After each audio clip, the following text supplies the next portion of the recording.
Oh, whoa. Hey. There we go. What's good? What it do? Earliest you ever been, huh? Right on time then. What it do? What page am I on? Am I on my main page? Yes. Who is TPD? I don't know that person. 2P determined.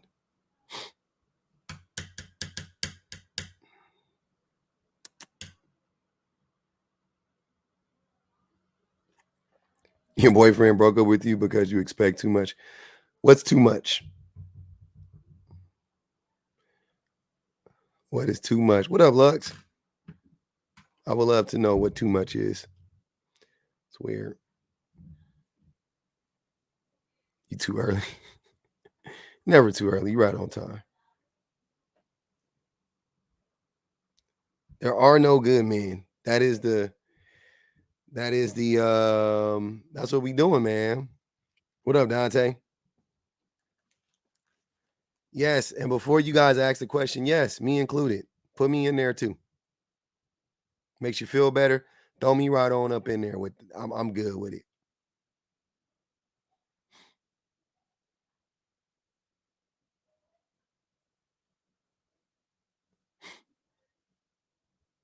Go on and put me up in the mix too. I'm okay with that. I'm all right with it.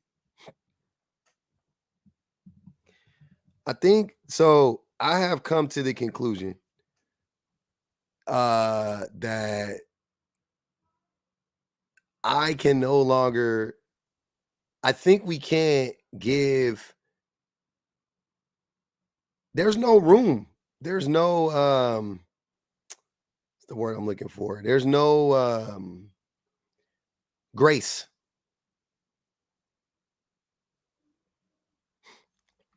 There's no grace to be given at this point. Yeah, charity, grace, whatever. There's nothing. And the reason why is because men, I'm not saying this. I'm not saying there's no good men because women say that there's no good men. I'm not saying that. No, there definitely are good people, sir. I disagree with that. There are no good men, though. The reason why I say that is because men tell us every day that there are no good men. This is not what I've observed women say. This is not women saying this. I think women would disagree with this. Even as much shit as we be talking and kikiing, women are going to disagree with this. But men are saying there are no good men every single fucking day.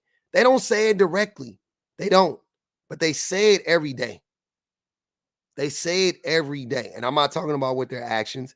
I'm saying they say it every day because any man that doesn't agree with, like any man that doesn't rock with the patriarchy, they say they're not good people, right? So you got that right off the bat.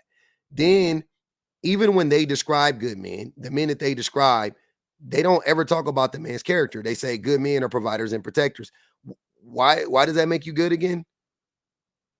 Neither one of those things are neither one of those things are oh man. Neither one of those things like speak to a person's character. Right? Neither one of those things speak to a person's character. A provider and a protector.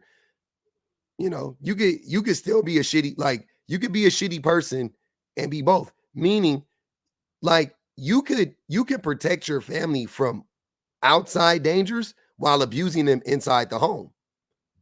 Right?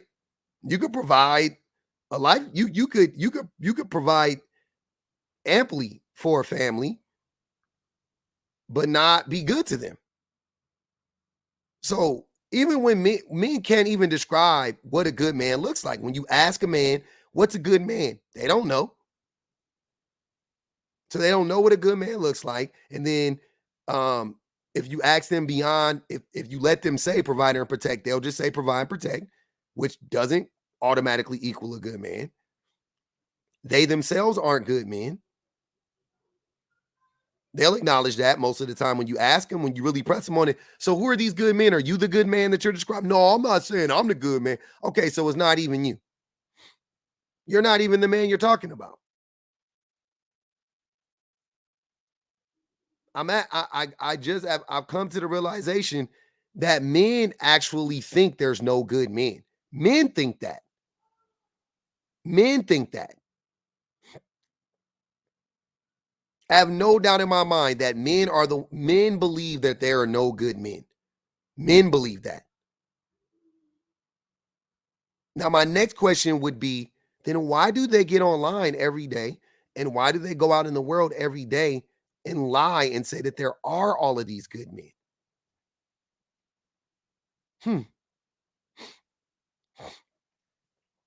Isn't that something? Every day they get online, they get online and they talk about all of these good men. All of these good men that women are just missing out on, and oh, you messed this man up and you messed that man. But what? When? Where? Where are they at? It's never them. It's never them. They're never the good man they're describing. They don't know what a good man looks like. It's so weird. It's beyond weird. But this is what I'm talking about. Like stuff like this. This is wild to me. Listening to stuff like this, I just came to the conclusion. I was like, there's no way men could keep saying that they're good. Like it's just listen. This is what they get up. They get out here every day and they try to shame women for missing out on all of these good men. Listen, to all you women out there that's on social media crying about not being able to find a good man, asking where are all the good men, saying shit like there are no good men left or men in this generation ain't shit, and you 35, 40 years old now with 3 kids by 3 different baby daddies. Let's take a trip down memory lane. Let me So right off the bat, he's not a good man, right? Would anybody in here qualify him as a good man? Would you refer to this person as a good man? I don't think so. I don't think he would be considered a good man, right? What? I'm sorry, man. What's your name? No Truth Bar. What's good, No Truth Bar? Peace. What's going on? Chilling. Hold on. Let me get my mic. Okay, there we go. I'm good, family. What's good with? Nothing much, man. You know, same day, same old day, man. That's right. Go ahead, brother. I'm sorry, my voice is gone. Go ahead, man. I brought you up, man. You were saying that there's no good people. I disagree with that. I hear these kind of conversations on social media a lot about, kind of, good men or good black men or good women. So I kind of compare what I hear people say, personal experience, and then what I see out in the world, and when someone says someone's good, I kind of wonder, like, what does that mean? Because a lot of times I think in Western culture, good is something under the perspective of you are good if you do something that benefits me, or you're good if I can exploit you, or what have you. So I was listening to a little bit of the clip of I don't know who the gentleman was. Oh, you want me to hold on? Wait. Can I finish playing the clip? Oh yeah. Okay. I'm sorry. I forgot. Yeah, let's finish playing the clip.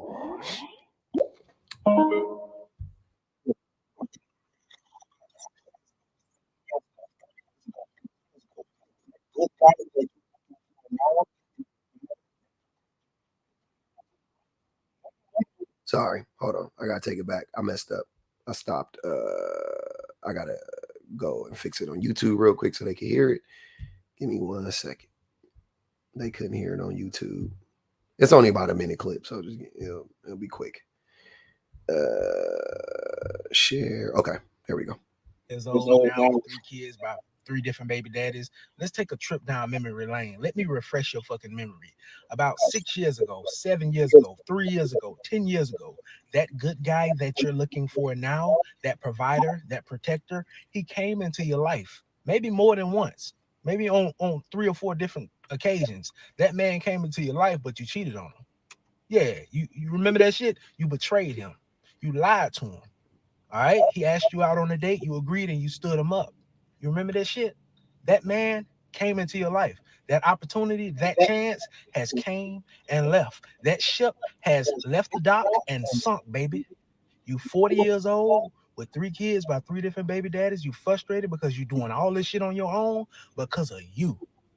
Your fault. You got to live with this shit. So don't get on social media screaming to the top of your lungs, expressing your fucking frustration about how you can't find a good man. That man came. You fucked it up, baby. So, like I said, he's not a good man. so why is he talking for good men? It makes me think, because he said that the good man, and his description of a good man was a provider and a protector. Yeah, that's definitely it's definitely based around what we were taught, and when I say West, I'm talking about the American empire, Western capitalism. That's what I mean when I say what Western cultures we experience. It sounds like a very limited view of what good is. Mm-hmm. And he's basing good off of what he values. So a question I would have for that guy is, what other aspects of their personality that they were shown aside from the material that made the woman say, this is not a suitable mate for me or somebody that should be in my life. So it sounds like his view is predicated upon, like when he said a provider, or, I guess whatever it is, right? He said a provider, protector. Yeah, provider and protector. So it's a very childlike way to look at, what good is. It's really limited. So how can men but my thing is but that's how most men look at it. So if most men, here's what I'm saying, how can men be good people if we don't even know what good looks like? What I would say is that I have to say that people are diverse. Mm-hmm. So I may kind of like have a little bit of a dissenting opinion here, but when I talk to people, so I have to think about coworkers, mentors, professors that I do know, people that I know that work in blue collar fields. I hear a lot of different opinions, from men versus I get maybe what people say on social media. One of the key things I found with that guy's description is empathy, care, trust, support emotionally, intellectually, all of those things factor into like a good person. So with that said, the things that you just named, because you said nobody is good, like people aren't good in general. But with those, that a lot of people in society are self-serving. But wait, hold on, wait. Yeah. But with those words, those things aren't commonly found in women. Like you say them again. You say name the things again. I'll write them down. Name them again. The problem with no. Name them again. I want to know the list. So I said, intellect. I said intellectual support, mental support, empathy, compassion. Those are some of the things that I did list. Supportive. Supportive. No, I'm just writing them down. Compassion. Supportive. Compassionate. Compassionate. Okay. Empathy, supportive, compassionate. Yeah. Okay. So you're saying based on, wait. So I want you to answer the question though. So you're saying that based on what you just described, those aren't traits that are commonly found in most women. I would say those traits aren't commonly found in most people. No. It's women specifically, because I said that there's no good men, and you said there's no good people, and I disagreed. But I just want to know those things you're describing. So you're saying. So yeah, I would say that it depends on the individual. I know. How they were raised. Hold on. Own intellect and their self-agency. I got you. But I'm saying. Can I convey a point really quick? It's important because you're not answering my question, and that's why it's important. Because I want to know. So you're saying that I don't look at women as automatons. I look at women as a diverse group. I've met women who are really kind, caring, and giving. Mm-hmm. I've met women that are stone cold, cutthroat people. Not all women are good. That's not the question. The question isn't, are all women good? That's not the question. The question is it more commonly found in women? Yes. In juxtaposition with men. I'm not going or in general. I'm not going to agree with that. I'm not going to agree that it's found in men more so than women or women more so than men because I've traveled a lot, I've taught, I've been in so many different circles over the course of my life, and I met so many different people. So in real world experience, not what I read on social media or saw on a podcast. In real life. Okay. In real life, have you been around a lot of parents? In real life, I've seen. Have you been around a lot of? Done by men I got you. Women. Okay. That's not the question though. So you've been around a lot of people who raise kids, and you've seen that, right? Yes. Okay. Very much so. Okay. Who typically is in charge of raising the kids? If there's a single home, a lot of times you see a generally, hold on. Generally speaking, men, if a man's in a home, if not, who spends more time with the kids, who is charged with the majority of the child rearing duties, the man or the woman? If you see that, it'll be women. I'm asking you, not me. Yeah, no, I agree. I say yes. Okay. Yes. So women. But okay, cool. But wait, hold on, brother. Wait. Hold on, brother. The questions isn't allowing for like real discourse. Because the answer that you seek, I have to add on more context. You don't. So if you just ask me to give like one particular I know, point, but you're leading me into. I'm not leading you. I'm asking you to answer the questions honestly, and you don't want to answer them honestly. The reason why you want to add. Hold on, sir. Hold on, brother. Hold on, brother. No. Here's what I'm saying. The reason why I'm asking the questions in these ways, I've told people this 1,000 times. These are like litmus tests. Right? I'm asking questions that I know that you know the answers to, right? I know that you know the answers to these, like without a doubt. And there's reasons why, but I haven't even gotten to but a part of the reason why is because it is a litmus test. So I want to see how honest you are going to be so I can gauge how we can have this conversation, right? So typically, if a person is being deflective, right? You're like what you're doing, like you're being evasive, then I'm like, okay, they have an ulterior motive. They don't want to have you're acting like I don't want to have discourse, but I do. I just want it to be honest. And I don't want it to be combative. I want it to just be productive. So I'm asking you questions, right? To me, because I don't really think this is much of a debate. That's what I'm saying. I'm more like, I want to help you understand where I'm coming from. I think I know where you're coming from, but I want you to understand where I'm coming from. So I'm asking you direct questions for you to answer them. It's not to shut you down. It's just so we can have a productive conversation. So based on what you just said, you said that women do more of the child rearing, right? Okay, cool. Can I ask you, why do you think that is? I think that is, for one, a lot of women are definitely going to be there in their child's life, more so than men. Yeah. And why do you think that is? So can I preface this by saying I do have an answer for why that is. Sometimes, and this is why I avoid lives sometimes, certain questions require a deep dive. So I feel like I know where the answer is going, or kind of like what sort of answer that you're seeking, because you said this is a litmus. I just want the honest answer. I promise you. I just want the most honest answer you can give me. That's it. You don't got to read more into it. Yeah. The problem is, like I said, when I look at things, I kind of look at things very nuanced, and I look at context, and I look at a lot of different variables. So I can't just give you a specific answer when there's more context to certain things. So I think what you want me to say is that more often than not, the children are with the women, because in that particular instance, and yes, in a lot of instances, women have better character. Women can be more trustworthy. And that is the truth. But there are other instances and other factors and variables as well. So could I also add that, or am I only allowed to point out that particular. What is the fact relevancy of why- that if you're not trying to,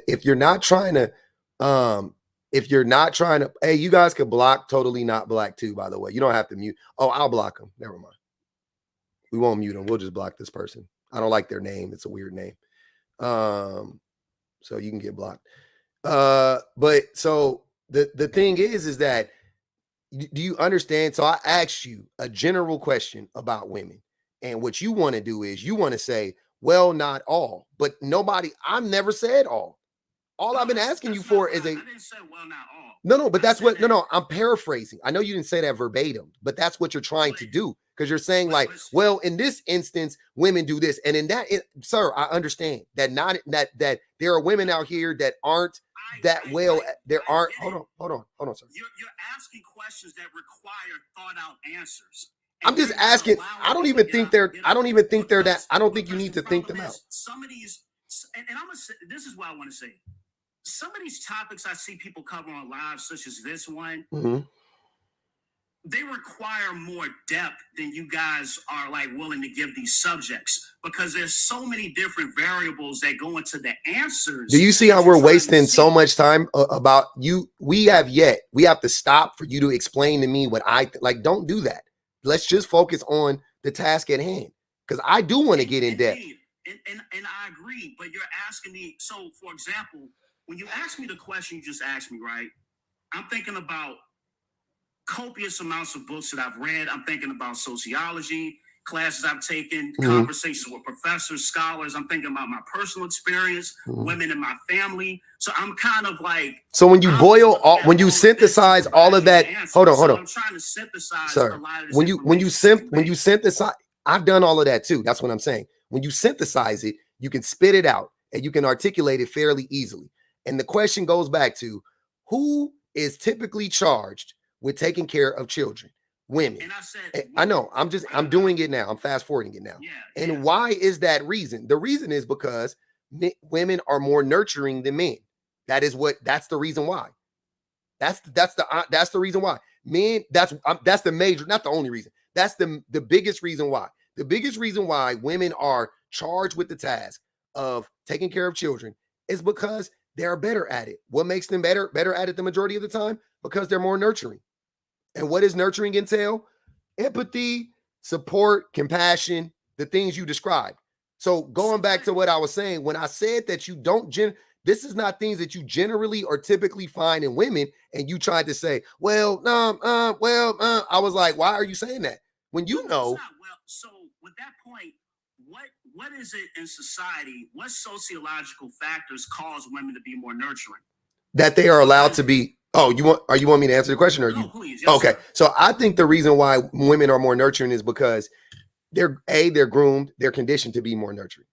And a way that they're conditioned to be more nurturing is they are given the opportunity to be like, I think people are naturally nurturing in general as children, right? But then society, when a boy picks up a doll and he wants to carry it around and take care of it, the daddy or the mom, and typically the daddy or the men or society, you know what I mean, or whatever, they'll shame that. Oh no, dolls aren't for boys. Why do you want a doll? Oh no, dolls aren't for. Here, take this Tonka truck.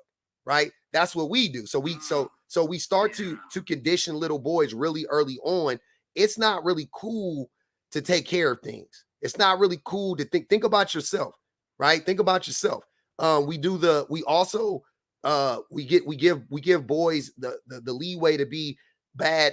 I say bad people by saying stuff like boys will be boys, right? When boys fuck up, boys will be boys, no matter what they do when they're little, no matter what they do. When boys punch a girl in the back, right? And then the teacher or the whoever comes along and talks to the little girl and they say, oh, Johnny just likes you and that's why he did that to you. Boys will be, that's just how boys, you know what I mean? As opposed to going to Johnny and saying, what the fuck are you doing, Johnny? Why are you punching girls in the back?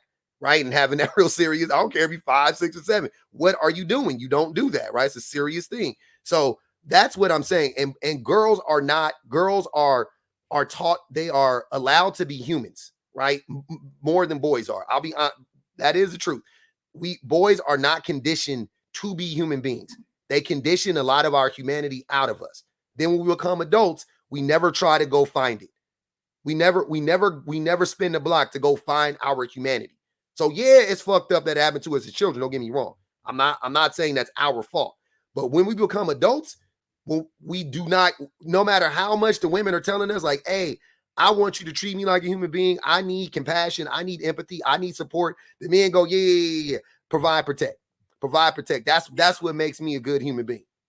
And a lot of this is predicated a lot off of, you know, I mean, taking it way back, a lot of this stuff we got from, you know, Greek, Roman culture, British culture via the slave trade. You know, these are customs of manhood that are not indigenous to us as, you know, African people or people of African descent. So that plays a bit, not to bounce responsibility off of us as adults, you know, but it's just kind of really, it's really eye-opening. Like, it's funny because we talk about, if you're a boy, do this or don't do that, right? And we just kind of, it's funny as human beings how we just kind of emulate and follow culture that's dictated to us, because in the 18th century, the color for boys was pink and the color for women were blue. But now, you know, and that's something very minute and kind of like insignificant, but I mentioned that to say the fact that we kind of are just like these automatons of culture, you know, a lot of times men, and we carry on these habits and we perpetuate ideas and we don't even really know where they come from, you know, and that's kind of like a habit that we have. We don't really stop the bus to be like, yo, why am I acting like this? And then I made a video on my page a long time ago, and my whole argument is that misogyny is the default classification of Western civilization.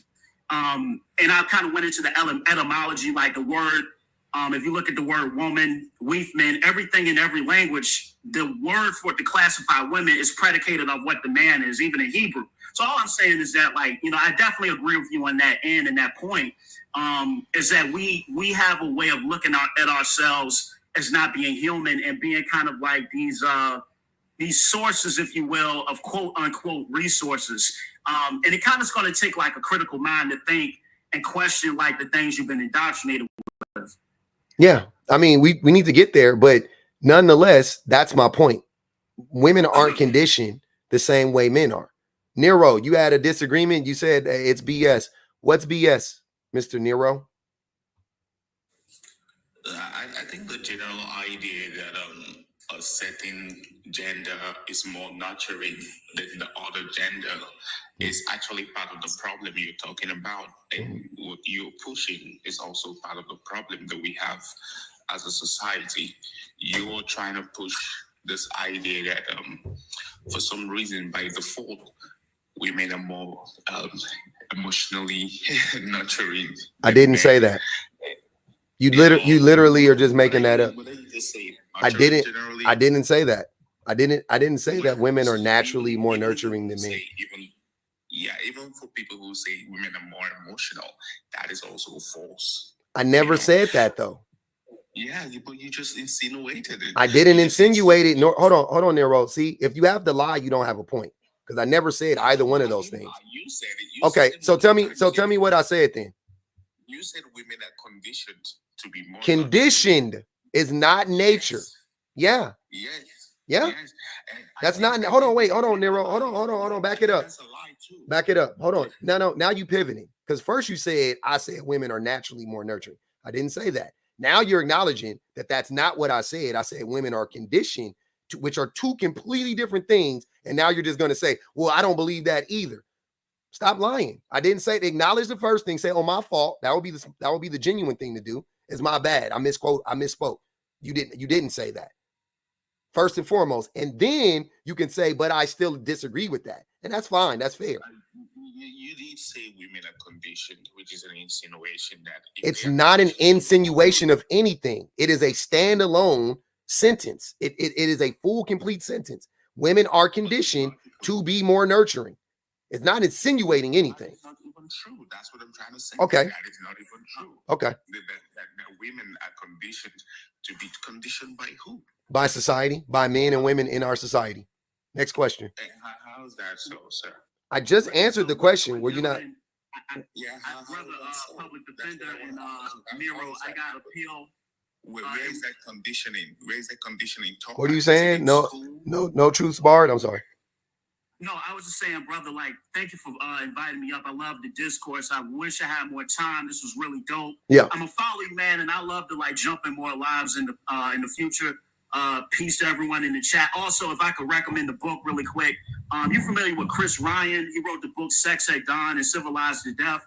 If you get a chance, check those out. He does a deep dive on, like, human sexuality across cultures, from the United States to Amazon to Africa. How, like, we developed the concepts of, like, masculinity and femininity over the past 8,000 years. So it's a book called Sex at Dawn, and he has another book called Civilized to Death. I think you'll really like those. Anyway, take care. Much love. Peace. All right, man. Okay, go ahead, Nero. Finish your point. Yeah, all I'm saying is that there's no evidence that this so-called conditioning is actually happening. This whole idea that there's a group of people or there's families telling women that, oh, you gotta be more nurturing than your brother, and as a man you gotta be heartless, you don't have to be human. That is simply not true. You are actually ignoring the nature of human beings as they are. So there is no conditioning. Women are inclined to be some type of way. Men are naturally inclined. Hold on. To be someone. Wait. Nero, wait. I gotta point out something. Do you know that you just contradicted yourself? I don't know if you know that, because I feel like you don't know, because you just talking. Okay, I'll tell you how you contradicted yourself. So you said you disagree with me because you thought I was insinuating that women are more naturally nurturing.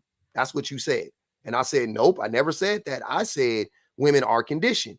Then when I asked you to repeat to me what I said, you said, well, you said women are conditioned. I said, yes, I did say that. I didn't say they were more naturally nurturing. And then you just pivoted and said, well, I disagree with that. Now you're saying women are actually naturally nurturing and men are naturally whatever the fuck. I never said that. You did. You just said it. Say it again. Say what you just said again. Go ahead. I'll listen. I said that nobody's doing any conditioning. I heard that part. Conditioning going on. Nobody's telling men to be ruthless and stuff like that, and nobody's going on and telling women, oh, just be compliant and stuff like that. I'm saying nobody said nurturing. I never mentioned nurturing. I said women are inclined to be some kind of way, and men are inclined to be some kind of way. What kind of way? And what kind of way are women inclined to be? Be specific. Different kind of ways. Be specific. Give me one way. What are you talking about? Are women not inclined to be nurturing? All human beings are inclined to be nurturing. Okay. So why aren't men as nurturing as women in society? If men and women are actually Nero, hold on, brother. Hold on. Please. When I start talking, please stop talking. Like I'm just come on. Okay. So if men and women, you can unmute now. You gotta like stop when I start talking. So what I'm asking you is, if men and women, oh wait, you got a back. Oh man, go on airplane mode real quick or something. Go in and out. But I gotta ask you this question: if men and women are both naturally inclined to be nurturing, then where is the evidence of that? Where does it show up at in society? In what ways does that show up in society? Does it show up in child rearing? Does it show up in relationships? Where does it show up at? Where men are so nurturing and we're naturally nurturing. Where does that happen, Nero? I'm very curious.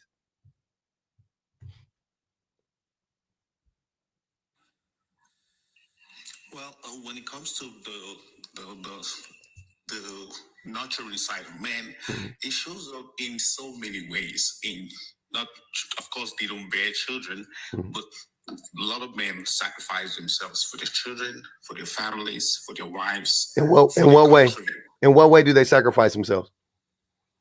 In literally sacrificing themselves, like giving their lives for the protection of their country. The country you live in right now is actually in existence because some men are actually giving their lives for it right now as we speak, whether you realize it or not.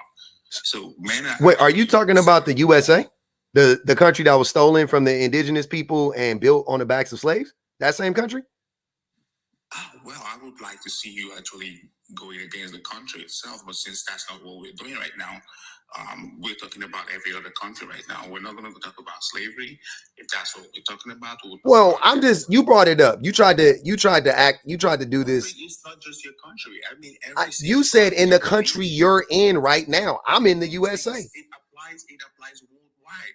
Okay, well that didn't make sense to me. When you said your country, I thought you were talking about my country. Every country, okay, let me explain it to you, bro. Mm-hmm. Every country on earth right now, 160 something countries, are all protected by the military. The military. What military? Is the reason for your sovereignty. Every country. What? Wait. What? Not. First of all, not every country has a military. Second of all, what country? Even if that country doesn't have a military, it has an auxiliary force in the form of a bigger country who's actually their military or their ally that protects it. Not every country has. Germany doesn't have a military. Oh, does not mean that NATO is not coming to the defense if anything goes wrong, bro. NATO is. Hold on. Wait. See. I'm sorry. We're just losing the plot. This is stupid. Men are giving their lives to protect women and children. The people who are in these military, especially in the West, they go to other countries and harm people, mainly brown people, and they grape and they pillage and they bomb and they execute and they unalive and they steal land and they steal resources and they hoard resources, and that's what they do. Miss me with that Western imperial exceptionalism bullshit. I don't care to hear that speech. Back to the point though. When do men in daily life, the majority of men aren't in the military. So barring the men that are in the military, where do men how are men giving their lives for their families? Yeah, the people who are in the police first. Police don't give their lives for their family. Keep going. The people who work the national grid to make sure you have electricity for me. They're not giving their lives for us either. Keep going. It's not literally, but okay, then why say it if it's not literally? If it's not literal, then don't say it, because I'm taking it as literal. Are there women giving their lives for people, bro? Yeah, women give their lives for us every time they give birth. Next question. They literally put their lives on the line. Hold on, wait. Let me answer your question. Every pregnancy, a woman is risking. Hold on, Nero. Nero. You're not knowing the rules. I thought you knew them. When I start talking, stop talking. Every pregnancy, a woman is risking her life and her health. Even if she doesn't unalive, her health is at risk. They have long-term effects. It takes a woman's body 7 years to heal up from a pregnancy. I don't think it ever fully heals up, but whatever, right? So I don't know. So women actually do put their lives on the line for society every day. I don't see men doing that at all. And also, when they put their lives on the line, they're not putting their lives, like when you talk about the military is going around harming other people. They're going in other countries. There is a net negative to the military. The military is not a net positive. The military is a net negative in every single country. If everybody got rid of their military, the world would be safer. Are you saying that the world is safer because everybody has a military? That's stupid. The world isn't safe. So the world would be safer without militaries, right? So the military is a net negative. Women giving birth is a net positive for society. It could be a net negative for her. It could be, you know what I'm saying? But it's a positive for society. That's the thing. That's what's going on. So we can deduce that men don't lay their lives on the line for women, for anybody on a daily. That's not happening. Police don't do it, right? The vast majority of police get unalive. The number one unaliver of police is car accidents, which you get any having to work is the same. We got the same shit. It's the same thing. Car accidents. They're not unaliving and protecting old ladies from robbers. They're not unaliving jumping in front of bullets for children or nothing like. They're not doing that. They're unaliving driving stupidly. They're unaliving because some idiot maybe next to them are driving stupidly. That's why they're unaliving. The same reason you and I are unaliving on the roads. So I'm just not understanding. Your narrative is that men are not as compassionate or as nurturing as women. Is that what you believe? I know men aren't as compassionate or nurturing as women. You don't know that. I 100% know it to be true because society. I know it. It's studied. Hold on. You say it's false. So that's why I'm, Okay. It is studied. B, it is observably false. It is observably. Who commits more violent crime? Against other men. Against anybody. Against anybody. Who commits more violent crimes? Men, possibly. No, not possibly, Nero. Not possibly. Worldwide, who commits more violent crimes against anybody? Against men, women, and children.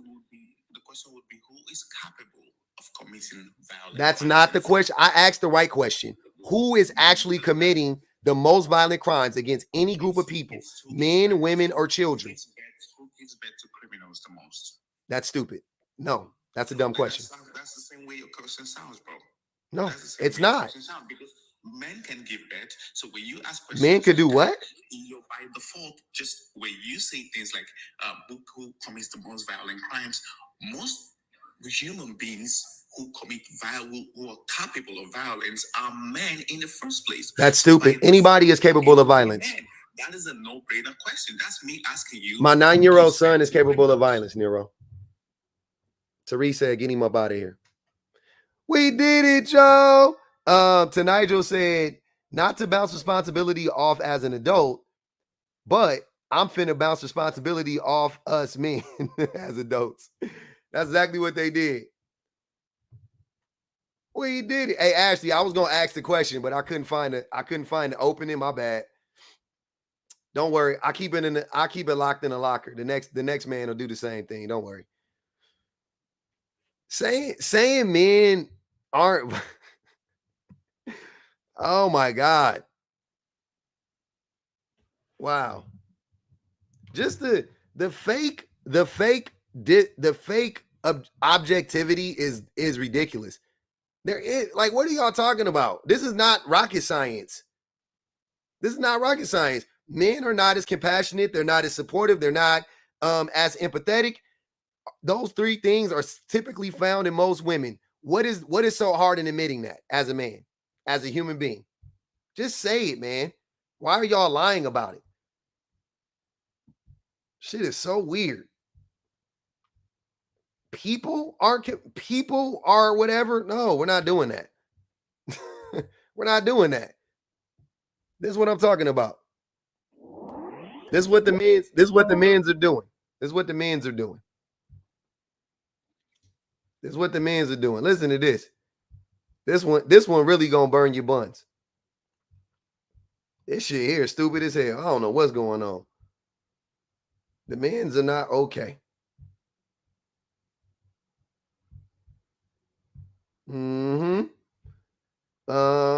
Let's do it this way. Where we at? Library. There we go. Just leave. No, that's not how men are cut. Men are not women. We're natural fixers. We're built to provide. And a lot of times y'all don't realize that the man is staying through all these things because he actually likes you for you. But a lot of times that seems to go over women's head. Things is not always about happiness. It's going to be ups and downs in a relationship. And a lot of men are cut for that, but a lot of women aren't. And that's the truth. People want to base everything off of happiness when happiness is an emotion. Happiness is not a foundation to base your relationship of. It's going to be ups and downs, guys. And a lot of men understand that. That's why they stick with you through the ups and downs. And damn, and that gets tossed in our face. And we be like, damn, if he wasn't happy, you could have just up and left. But that's not how relationships are supposed to work. That's not how it's supposed to go. You're not supposed to just up and leave every time that you're unhappy. It's not going to work like that. If that's the case, you're going to have no solid relationships outside of dating, even friendships in life. Like, how are you going to perceive and pursue through anything that you go through if you just give up on every situation? A lot of times men are sticking through because they see the better half of you. They see the ambition. They see where you can get to. They see the potential a lot of times. That's why they stick it through. They're not just going to give up on you just because it's a hard time and a rough time.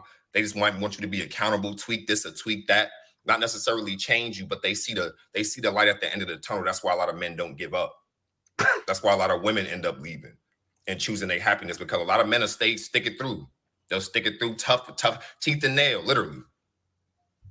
But a lot of people don't understand that, bro. Men are built to provide. They built to stick it through. We built to love genuinely and unconditionally. That's why we stay. Because we literally, men are saying, I got to tell the men's this right now, man. Y'all out here stealing the girlie's whole fucking flow. bar for bar, word for word. Y'all still in they whole fucking flow. Y'all saying everything that women do and just saying that's what men do. Since when? Since when? I remember I was talking to a woman and she said men steal everything from women. She told me this like a while ago. And I didn't reject it in a moment. I didn't even argue it. I just laughed at it. And I was like, you know, it was one of those like, it just kind of got like filed in the back of my mind. And then like the more I'm like, damn, men really just be stealing everything from women. Oh my God. Like, what is happening? The whole everything. I was like, wait, see? That's that misogyny. I'm sitting there like, nah, we what? Stealing everything from women? Nah, ain't no way. I'm like, dude, I'm hearing it. I'm like, wait, y'all stealing their whole fucking flow. You can't be serious, man. This is not for real. This is a joke, right? We stick it out. Man, oh man, we empathetic. We're the provide. Like, what? When did that happen? Our whole fucking flow, the whole fucking flow getting stolen. Wicked work. What up, Therese? This is a group of people who will stick their D in someone else because they're bored.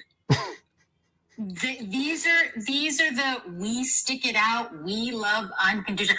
Like they project their worst traits on us and they claim the good stuff like they did it. The Uno reverse is wild. Original thoughts. None. At all.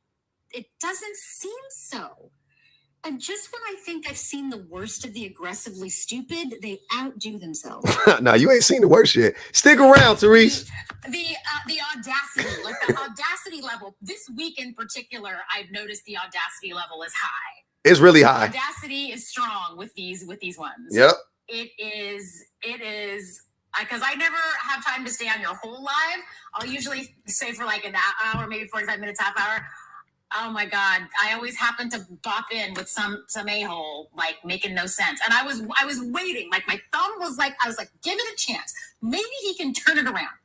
Maybe he'll like, this will be a productive discussion and you'll get it. But then like after I'm like, this is no hope. No. And I have a headache. No, not doing this anymore. I invited him up off the comments. Look, I should have known we was in a bad place because he said, when they say BS, I'm already, or lies or something like that. I already know. I'm like, all right, here we go. You about to say something stupid. Yeah, you had been really, really patiently trying to like steer him back to the point and make it like salvage it. Mm-hmm. And it just didn't seem like it was possible. I just wanted to have a conversation. I just wanted to have the conversation. But if we gonna keep having it from these stupid perspectives of like, well, men are protecting women, like, you know what I'm saying? It's like, come on, man. I gotta overcome. Now I gotta combat the biggest lie in the world. Men lay their lives down for women every day. Where? When? How? Everyone now wants to act like we're still settling the West. Like we're out like uncharted territory and there's like wild animals and we're all alone and it's like the 1840s or some shit. Like, dude, you live in Philadelphia. You live in Cleveland. It's not that serious. You live in the city, boy. What you doing, man? What you talking about? Hey, man, we just out here hunting and gathering. Like, what? They're doing it. What? Do you want me to drop or I'll just meet I don't care. Yeah. We'll see what happens. Yeah. What's good with it? What's good, gentlemen? Ah, shit, we got that echo. Hold on, man. We got that echo, brother.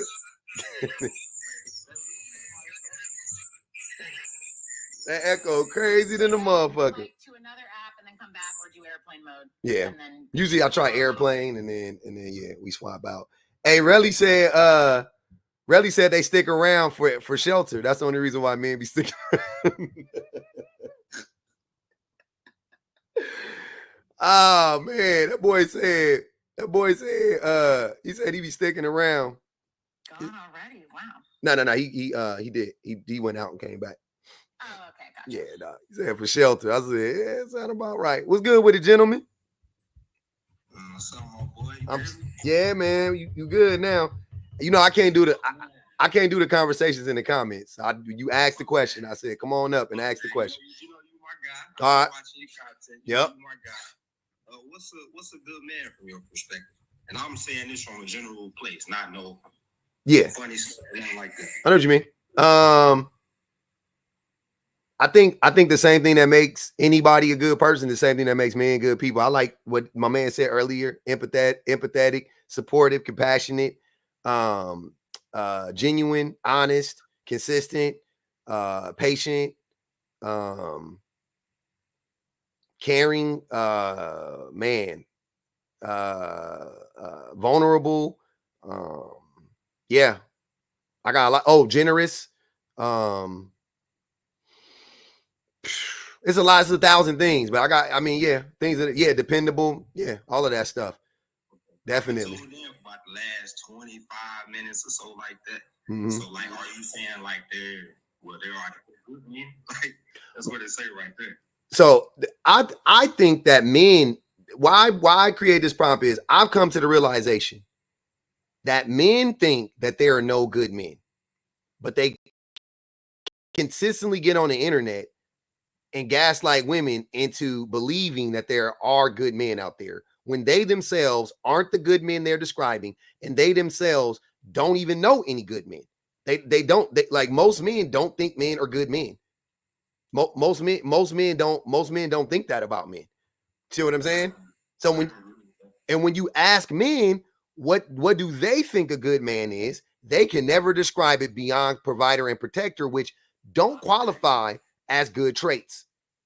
Like them by themselves are not standalone good traits. You can be a protector. I can protect my family from the wilderness, from forest fires, and from burglars, while simultaneously be abusing them. It don't even got to be physically, emotionally abusing them, neglecting them, whatever, right? I can provide for my family. They can have shelter. They can live in a mansion. They could all have cars. They could be able to blow money however they want to, but I not be a good father, and I not be a good husband. I not be present easily. Emotionally, spiritually. Yeah. But I could be a provider. So those things aren't standalone good things. But empathy is a standalone good thing, right? What other caveats do you need? If a person is empathetic, shit, you already got my vote. You're empathetic. Give an example of like a husband and his wife. They together. Let's just say he's working, and like you say, the dude say, "I'm providing, I'm protecting." Mm-hmm. But then they come home and they see that they lady needs some help with the children. Mm-hmm. So he has enough empathy to put I'm tired, I pay the bills, this and that, to come and help out with the wife and the kids and some of the household duties and things of that nature. Would that be empathy or Yeah. I would classify that as that would take a level of empathy. It would also take you being attentive, more being attentive. Because also that's an important characteristic of being a good person and a good man, I think. But I think that the man that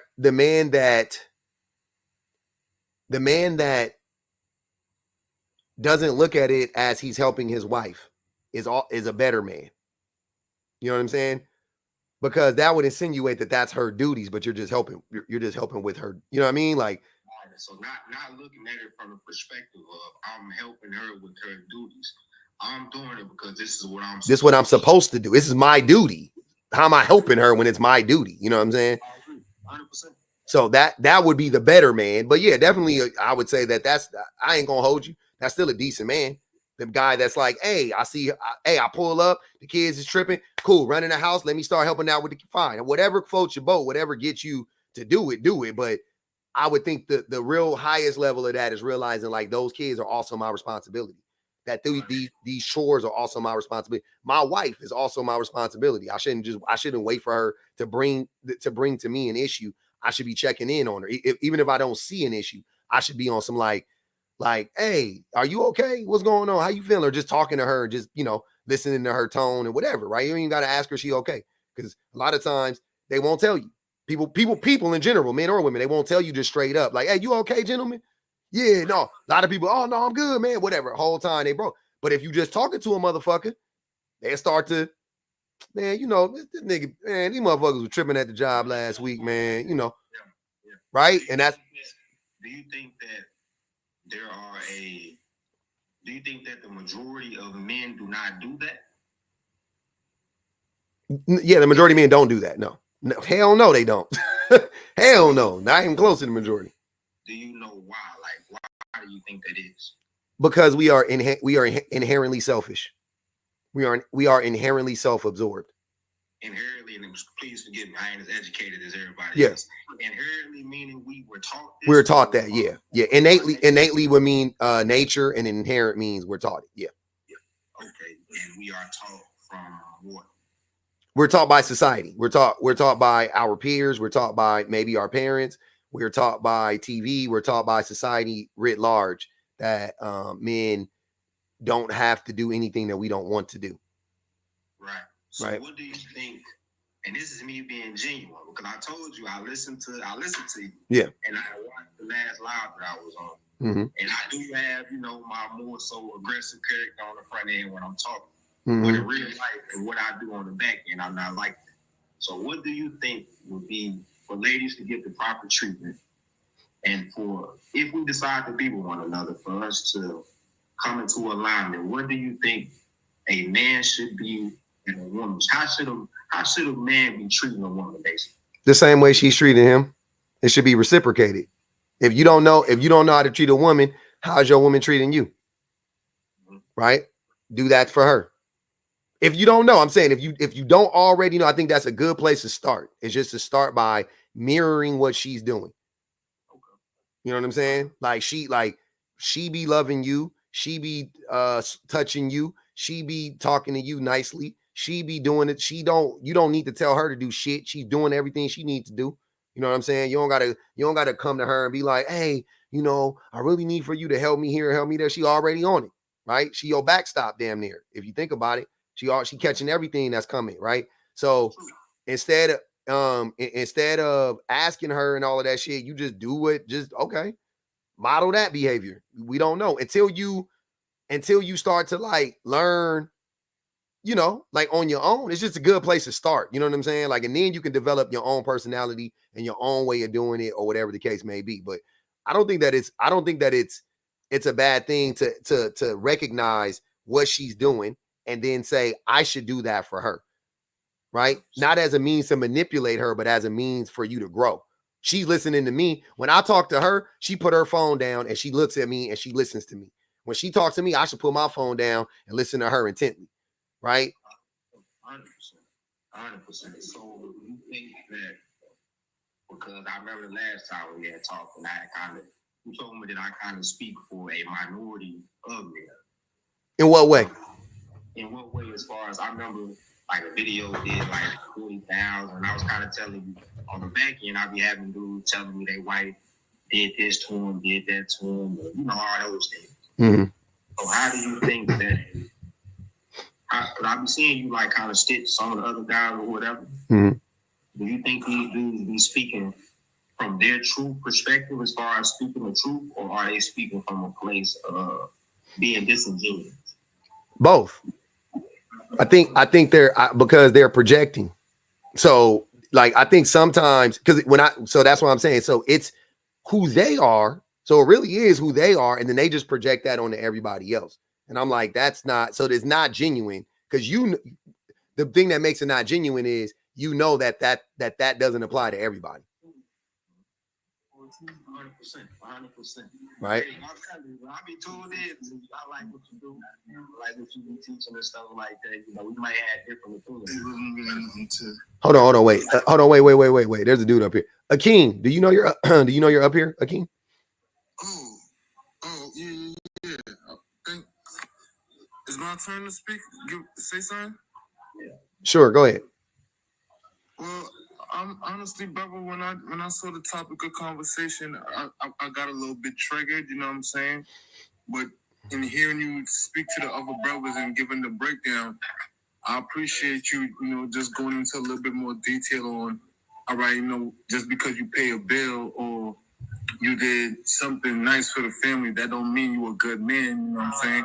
But you know, that's all. It wasn't really much. You know, I just was wanting just to get more of a breakdown on why, because I feel like not all men are bad men. So you know, that's just my opinion. So I appreciate you, you know, just giving the full breakdown on why you feel the way you feel, and you know, because I don't believe all men are bad. So you know, that's are you a good man? I would like to say yes. I am perfect. No, not perfect, but are you a good man? Yeah, I'm a good man. Okay. And what makes you a good man? I feel like I put other needs before mine. I feel like I consider others, you know, before me. I feel like not all the time, but sometimes, you know, I'm not perfect with it, but you don't really have to tell me what to do, or or emotionally, sometimes I can see what, all right, you know, she's not good, or this is not. Sometimes not all about emotion. Sometimes it's just life, and you know, I feel like as all the time, you know, that you don't have to be told, or you know, you should see, or you should have some type of idea of, you know, what being a good. Not everybody got it, but I don't feel like all men are bad, and I don't feel like I'm a bad guy. I'm not perfect, but you know. I mean, is a default you're not if you're not good, you're bad? Is that what you think I'm saying too?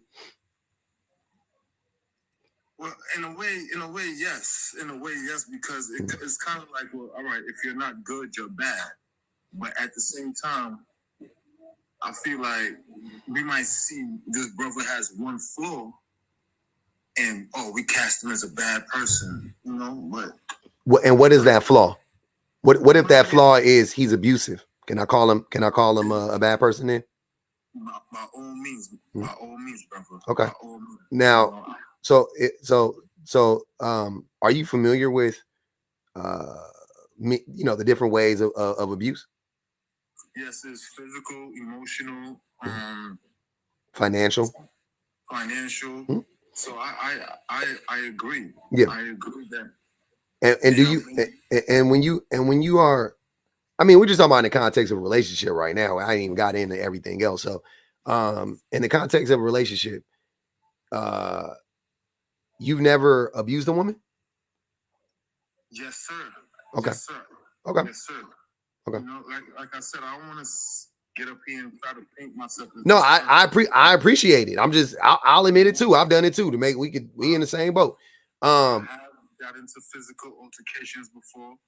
I have been to where to the physical altercation, I lost my job. And with the woman? Yes, and I got, and when the dust had settled and I was able to go back to work, I purposefully did not go back to work.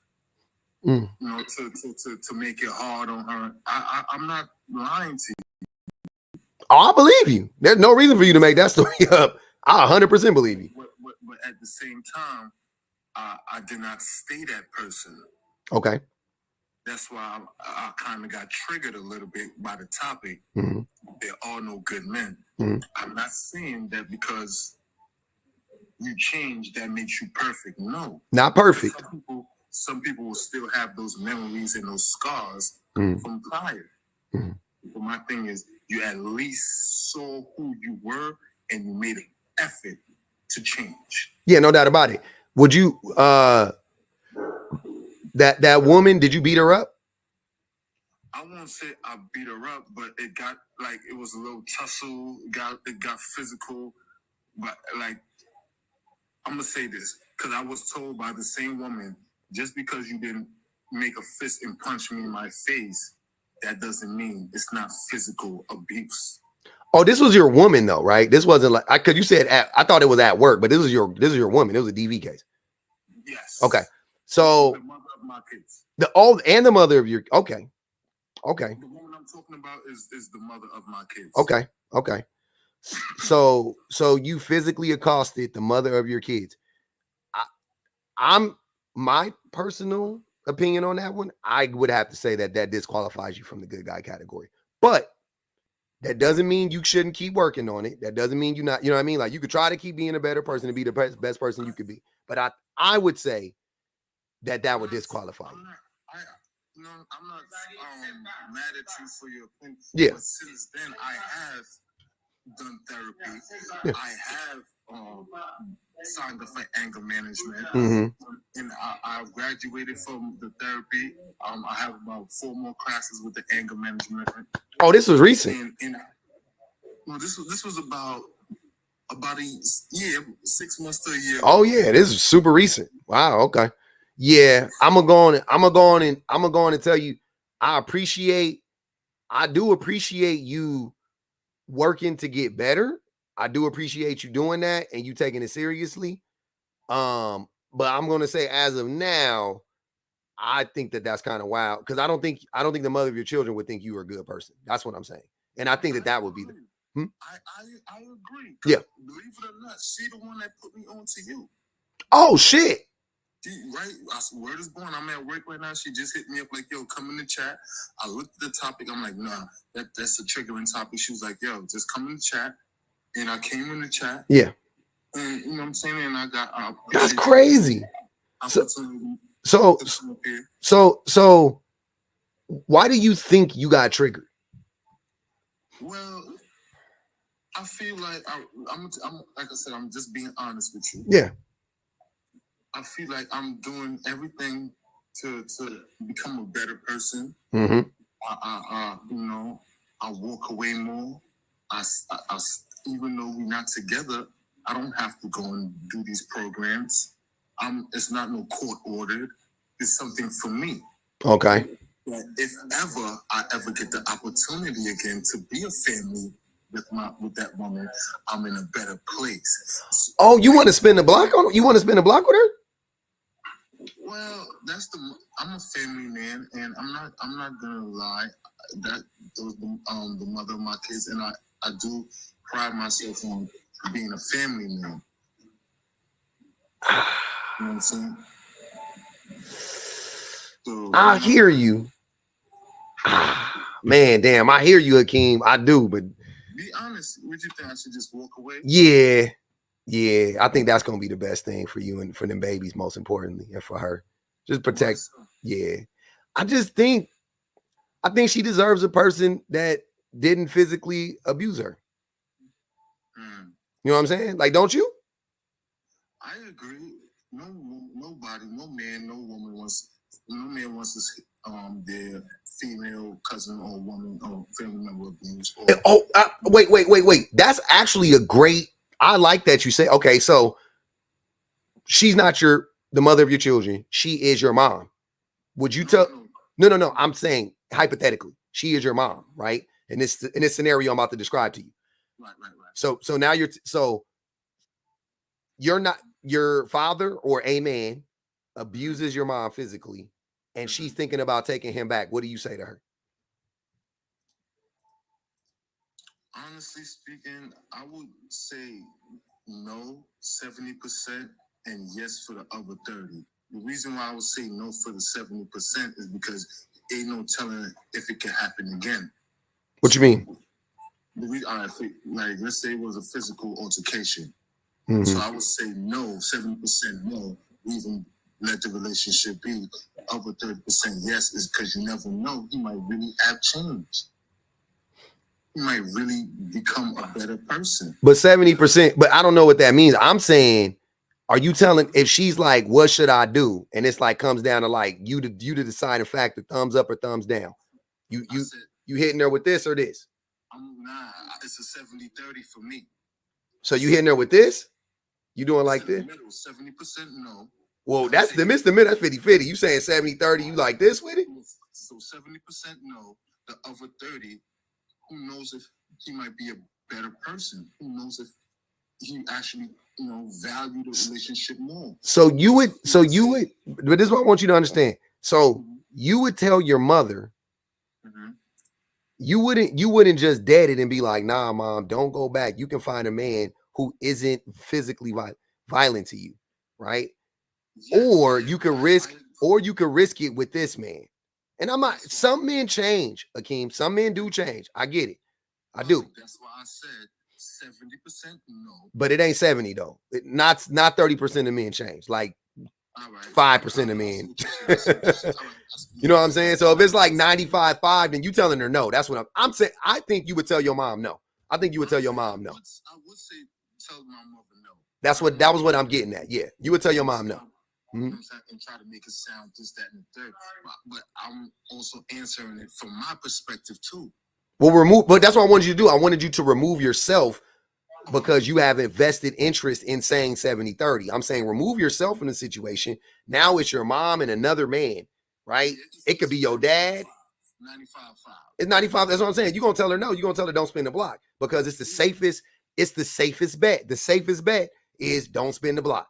Go find you somebody else or be alone. That's the safest bet. That's what I'm saying. So I'm looking at it like that from me to you because I don't know you or her, right? But I want to protect her and those babies. I'm going to say no. So I'm going to tell you, I think you should just leave it alone. And that's great that you healed up. But what you could do is make sure that you're the best, you're the most present father. What you could do is make sure that you're the most present, baby father, you know what I'm saying, to her, right? Give her a little extra money when she needed. You know what I'm saying? I do. You know, I'm sure. That's what I mean. I believe you about all of this. I'm just saying, like I think that's great. I think that's the way you prove your worth now. It's just by being the best dad, being the most present father, and then showing up for her in whatever ways she needs you to, without having any ulterior motive outside of just doing what's best for her and the babies. You know what I mean? But I think wanting to spin the block is I don't like that. I'm just being honest. I think you should stay away from her for romantically. But y'all always connected because of them babies. You know what I'm saying? So I'm with you. You got to be in their lives. I'm glad that you changed and you growing. But let's stick it out. Now, in 10 years, man, 5 years or something like that, you clean and sober, you know what I'm saying, from the whatever, and she want to spin the block on you, it is what it is. But I think 6 months to a year, I think it's too soon. I think, and like I said, I'm not mad at you for giving me your opinion. Yeah, I appreciate you giving me your opinion. I appreciate that.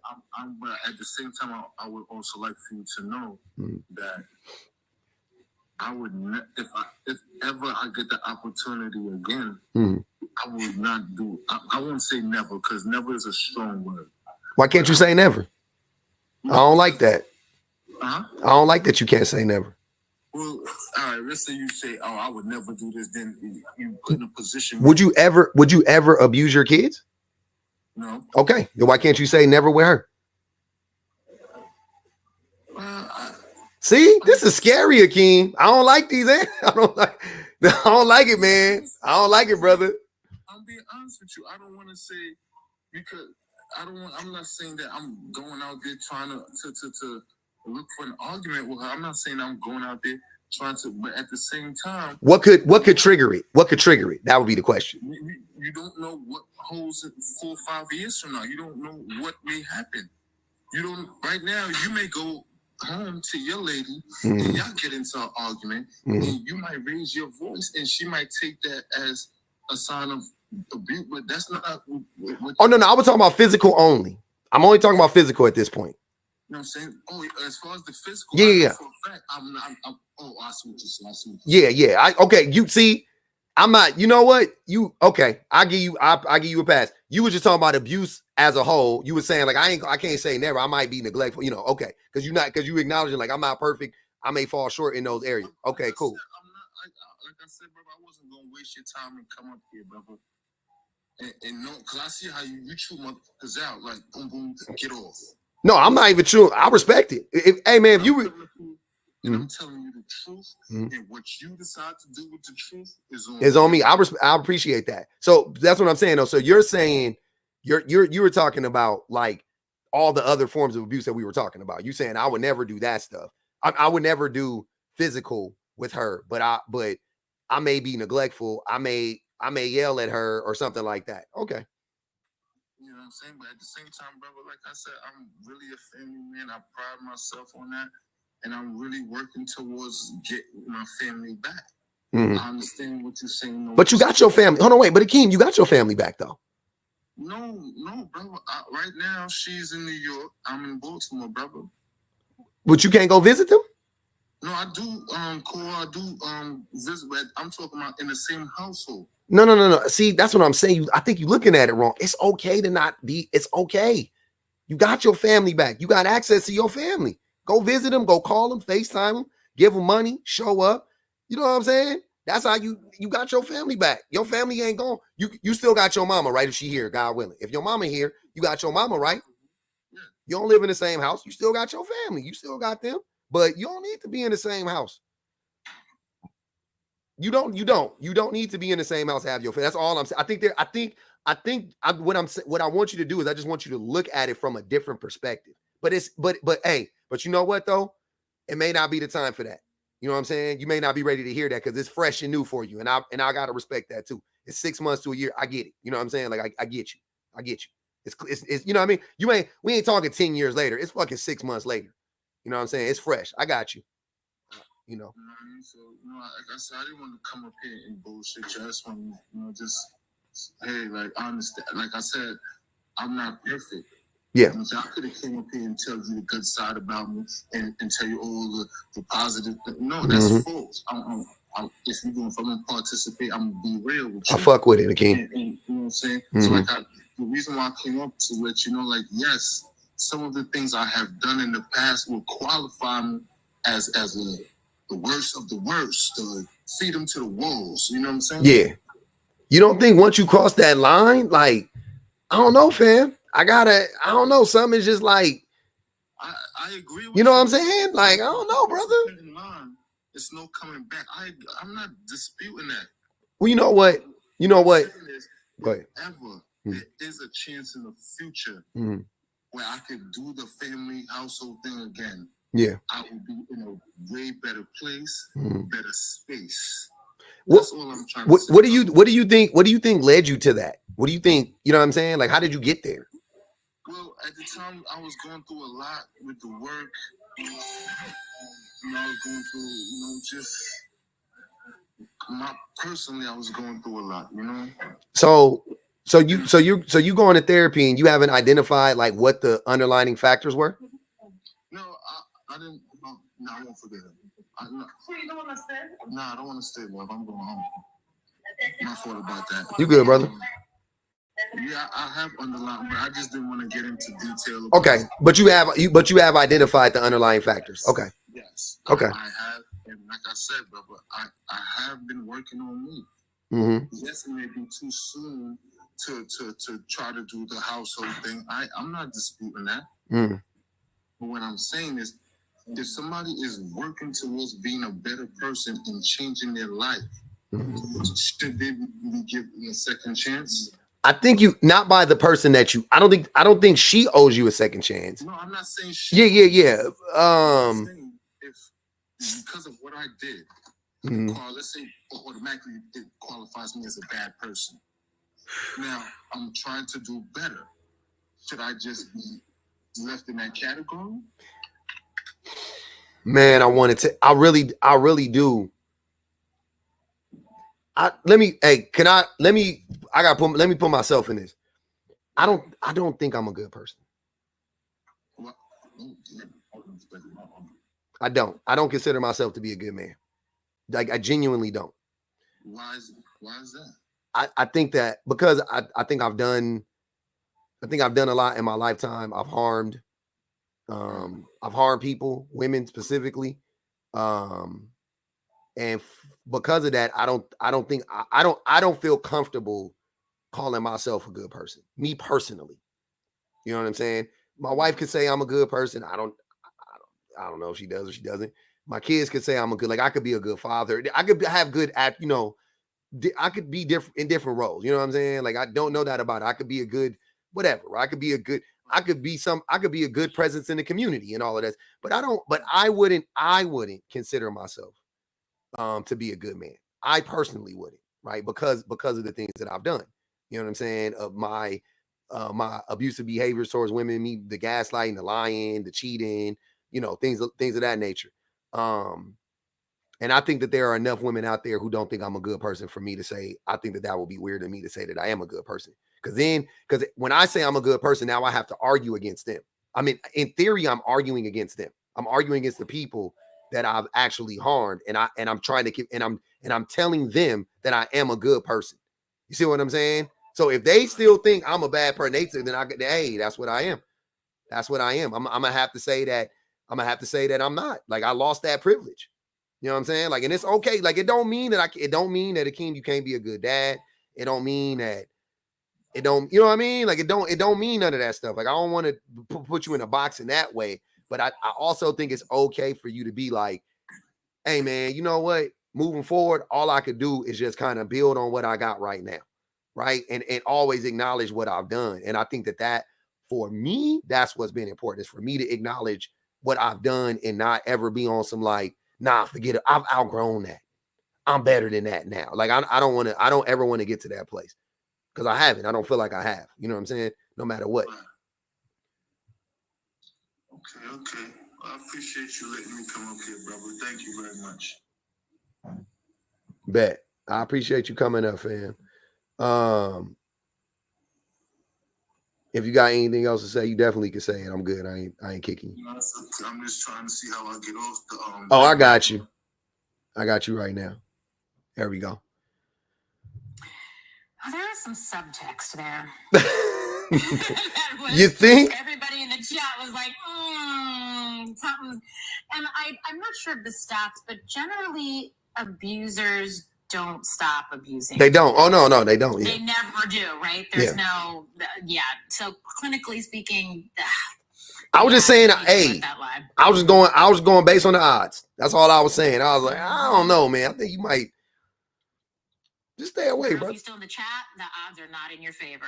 Yeah, but you can change the odds, though. That's the thing. You can change it. You could be, you know what I mean? Like, you could be better. You could. I have a feeling though that he was calling from the new girlfriend's house. No, he was at work. No, he was. Yeah, he was at work. Yeah, he was. I heard him typing the whole time. You didn't hear him? I was like, no, he was typing. I was in my kitchen doing dishes when I was on mute, so that's probably why I didn't hear. Yeah. He was typing. Could have been more painful, but yeah, you know. He's back. Yeah, well, he jumped back up, so I'll let him back up. Hey, love. Just I understand I respect your opinion, love. But just for the record, love, I feel not everybody is perfect, love. But at the same time, just because I feel like I'm asking for a second chance, and I'm not saying I'm owed it. Yeah. I'm not saying that I deserve it. Yeah. You would just like it. Is he talking to me? I think he's talking to you. He ain't calling me love. I'm pretty sure he's. I was like, that'd be a new twist. I was speaking to Therese. Yeah, I have no ill will against you. I appreciate that you're trying to rebuild your life, but you don't get a cookie for just trying. I just think you should focus on being a good dad and just looking forward. Don't try to rekindle anything. I agree with Public. Just focus on being a good and present dad. Okay.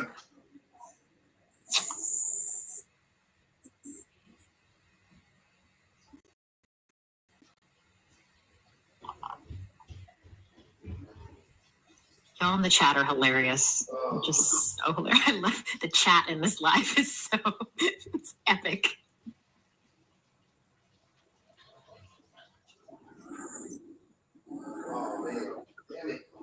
Yeah. Anything else you'd like to say to me, Akeem? Because I'm gonna drop in a minute. So, yes, no. Are you done? I know where Pub went. Oh, I'm here. I'm here. I had to get some. Okay. So yeah, you go ahead, Akeem, if you need to. Damn, that was crazy. Ebony J said he's an abuser. She needs to run and change her identity. God damn. They saying no to the second chance, Akeem. They saying no to the second chance, my brother. Good luck with that, though. Good luck with it. Good luck with it. Hey man, that was crazy. Y'all think he should spend the block on that with that young lady, with the mother of his children? Absolutely not. I agree. I really do.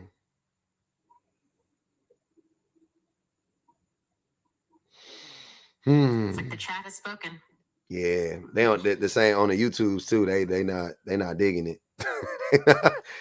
I wish my mom. Can my moms run a poll over here on the YouTubes? Yay or nay? What up, Nomadic? What's up, bro? What's up, man? Chilling. I'm sensitive to the topic because my mother was abused by my dad, and she didn't tell me about that till I was about 20 years old. They always do that. And so, yeah, my mom told me when I was grown because I had a spat with a woman one time, and I didn't get physical with the woman, but it was a serious spat, and my mom talked to me about that too. She wanted to make sure I didn't have that in me, and so I think if you've seen in yourself that you have the ability to hit on somebody that you supposedly love and that has given you children, or even if you don't love them, like if you have the ability to strike a woman, you should fear that within yourself. You need to stay away from women, period, bro. You need to kind of really like almost turn into a monk. Go get on your job. Go get some faith. Go figure it out, bro. And maybe you get a woman later in life, but you gonna mess around and kill somebody, bro. Damn. Which is gonna be bad for you and your children. And the person you unalive. Most importantly. Well, obviously. Most importantly. Because I don't even if a woman gets violent, I don't agree with the man striking a woman back. Yeah. Because I don't believe that a woman is as strong as a man. It shouldn't hurt you like that. Typically. You should be able to deal with it another way. You should be able to deal with it some other way, restrain her or leave, but striking a woman in the face or punching on her or throwing her around and all that, like, nah, man. If you got that in you, bro, that's a bad look. You got that from somewhere. You inherited that from somewhere.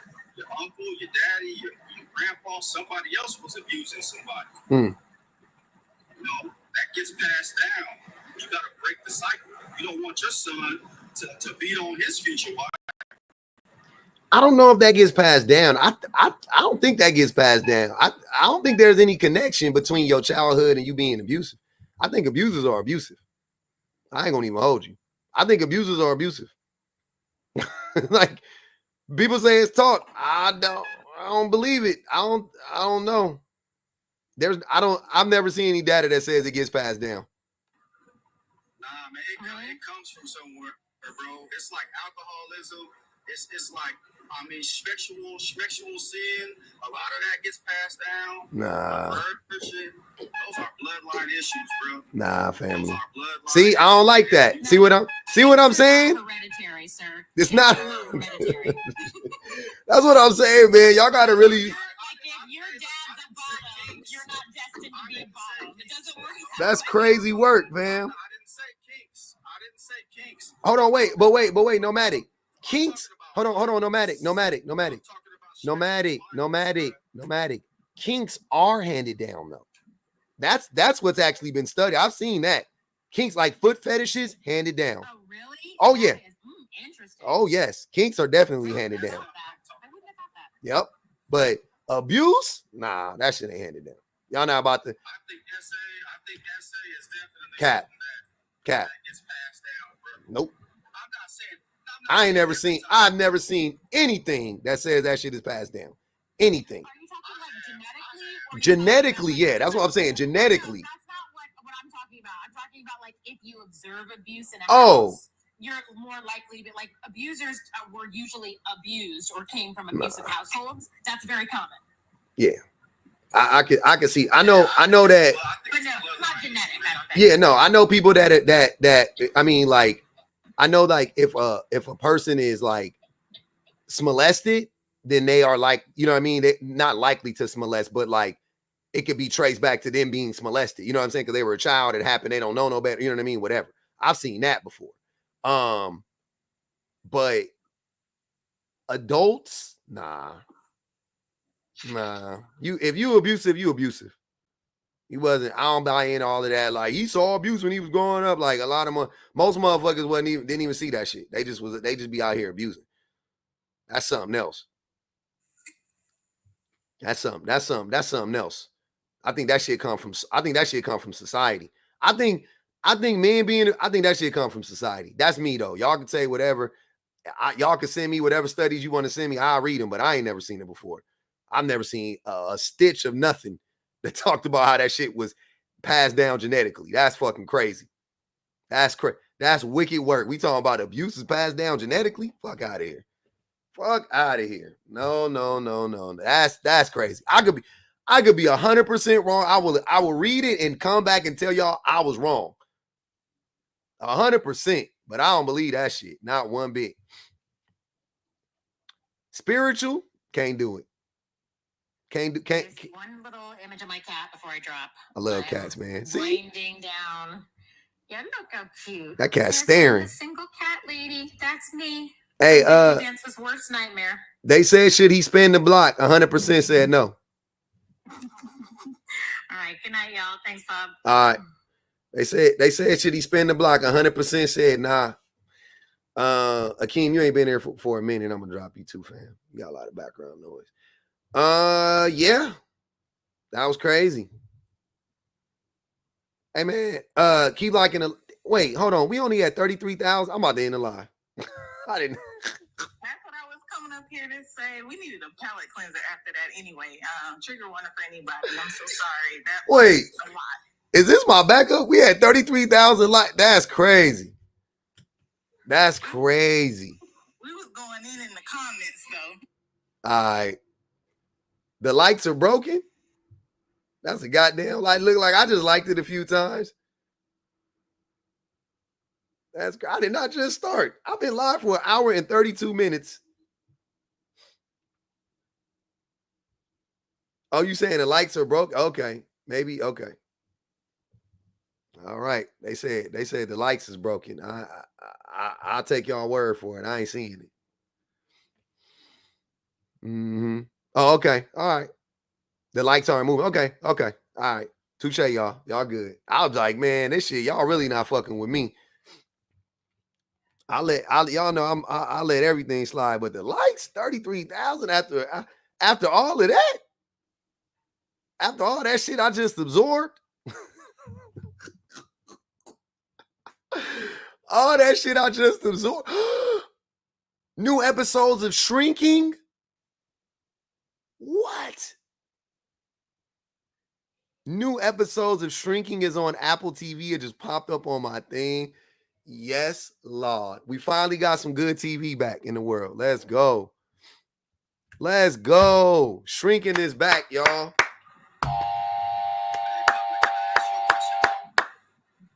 What's good? Can I ask you something? Absolutely. So I heard you just say something. So hold on. Wait. Severance, they said it's coming back 2025, Cosmic. We've been waiting for 3 years for that motherfucker. I'm waiting for Severance. Waiting. They need that. We need Severance to spin the block immediately. I'm sorry. Never mind. I'm sorry. Y'all got me. I'm waiting for Severance. We all waiting for Severance. It's coming though. 2025, they said. Yeah, Severance is coming. Okay, never mind. Go ahead. We listening, no matter. My fault. Nah, you good. I just wanted to ask you. So you said that you don't consider yourself a good man, and so if your wife or the women that you interact with, a lot of the women that are in this stream on a regular basis may have an opinion about you as a man. Obviously, they don't know you personally, but if they tell you that they think you're a good man, like at what point are you going to, like, because you said you did some things in the past, are you going to hold yourself prisoner to your past forever, or are you going to forgive yourself and accept that other people have said, okay, I am a good man, and speak that life over yourself? Why would you just claim the title of not being a good man for the rest of your life? Because I think it's the healthiest approach. I'm not a prisoner of it. I'm not bound by it. It actually drives me. It's one of the reasons why I try to be better, because I recognize that I'm not I don't think I'm a good person. So I'm like, shit, I got to work on it. That's the driver. If I thought I was good, I might become complacent. I might think I've won, but I don't. So I keep going. Right? Like I don't care if somebody says I'm a good person, to be honest with you. Right? I'm like, okay, that's cool. They think I'm good. That's fine. You could think I'm a good person. My mom could think I'm a good person. My wife could think I'm a good person. That's fine. That's fine. But as long as I can't say I'm that, because I'm here's what I'm saying. So I could be good to them. I could be good to them. I could be good to them. But if I'm bad to this person, then how can I be, you know what I'm saying? How can I overall be good? Not overall. I'm not judged I'm not judged by my good works. I'm judged by my bad works. That's how I look at it. I'm not judged. I don't judge myself based on the best things that I've done. I base myself based on the worst things I've done. You know what I'm saying? And for some people, you can never come back from that shit. You know? So I was going to come up a little earlier and say something very similar. Well, I disagree. You're not a good person. I don't get to make that determination because I'm not one of the people you harm. Yeah. So exactly. I feel that way because you have never harmed me. Mm-hmm. But I'm sure I would have a different opinion, obviously, if you had. Mm-hmm. And I think that is the issue with some, like, I agree with everything that you just said. The better approach is to not hold yourself to that as a, like, woe is me, I'm never going to be good, so why bother trying? Mm-hmm. But more so continuously doing the work. Because I think the problem with too many men is that they do only judge themselves by their good deeds. Mm-hmm. And they forget, and they want everybody else to forget all of the bad deeds, even if it's with the same person. Like, they will look at you and say, well, I've done, 5 good things for you. Mm-hmm. And that's how you know. So that should negate the 25 bad things I've done to you. And that's how you know. And that's how you know they not actually, you know what I'm saying? They're keeping tally. You're keeping tally? Exactly. Oh yeah, you tripping. Exactly. Like they even if they don't have an exact tally, it's just like when they decide whether or not they've been good to you, they automatically only think of all the good they've done for you. Yep. And it's like they conveniently forget all of the horrible things, and they feel like just because I've done good things for you, you don't get to see me as a bad person. Mm-hmm. Facts. Shan, don't come up here and steal my point now. Hold on. You don't do it publicly. Y'all was getting real close, right? y'all are touching it. But before y'all go there, I wanted to say that I believe that she's going to find out exactly who he is when, and I didn't read the comments, y'all. If you already said it in the comments, I apologize. But her sending the live to him says that she is still invested in his change, right? And him saying, I wasn't court ordered, I did this, anger management was her idea too. I'm sure it was, to maintain access to her. So these things that he's doing, coming up on the panel was for her. He was talking directly to her about putting his family back. And it could be performative, ma'am. If you're in the comments and listening, be careful. It's a little bit of a manipulation. To me, I'm going to say a lot. But I want her to see that she's going to find out who he is when she doesn't take him back. He's still in the maybe I can get her rejection. Back. Yeah. So, right. So it's a little dangerous right now for you because it's going to be a different person. If he can maintain this growth on his own without you helping him and saying, I think you should do this to be better, that's going to be different. And if he didn't do it on his own, just be careful. I don't think it's safe. And it's going to be even more unsafe the point that he realizes his efforts are futile. He can't get his family back. So I'm a little worried about that. Just kind of hear that, sis. Yep. Let me real quick. I'm gonna let Charles go, and then I'm gonna let Akeem respond. Go ahead, Charles. First of all, I just want to say, how's everybody doing tonight? Doing great, brother. Be respectful. Yes, sir. So my name is Charles. I'm from 30 years old. Nice. My input on the topic is why do you feel there's no good men? Because men have convinced me there's no good men. Men don't believe there's any good men. I mean, are you just like kind of like generalizing all men in one category, or? Once again, men are generalizing isn't all. Generalizing is most, just in general. But I'm saying that men have taught me. I'm believing the men don't believe that there are any good men. So I'm just listening to men. This is one thing I'm gonna listen. I'm gonna validate men's feelings on this one. Men actually don't think there are any good men, and they get on the internet and say it every day. They say it to their daughters too. They tell their daughters these niggas ain't shit and all this stuff. Men don't believe there are any good men. So are you speaking more modern time? I don't care what time. I could only speak on the times that I know. You know what I'm saying? Right, yeah. So I'm just saying, like in the history of men, like you don't feel like men has ever did anything great and for humanity. I don't know what that means. What do you mean by that?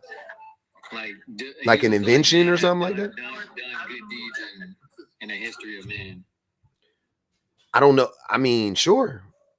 We made roller coasters, but what's the relevancy of that? Like, so what? Let me back it up a little bit. Are you a good man?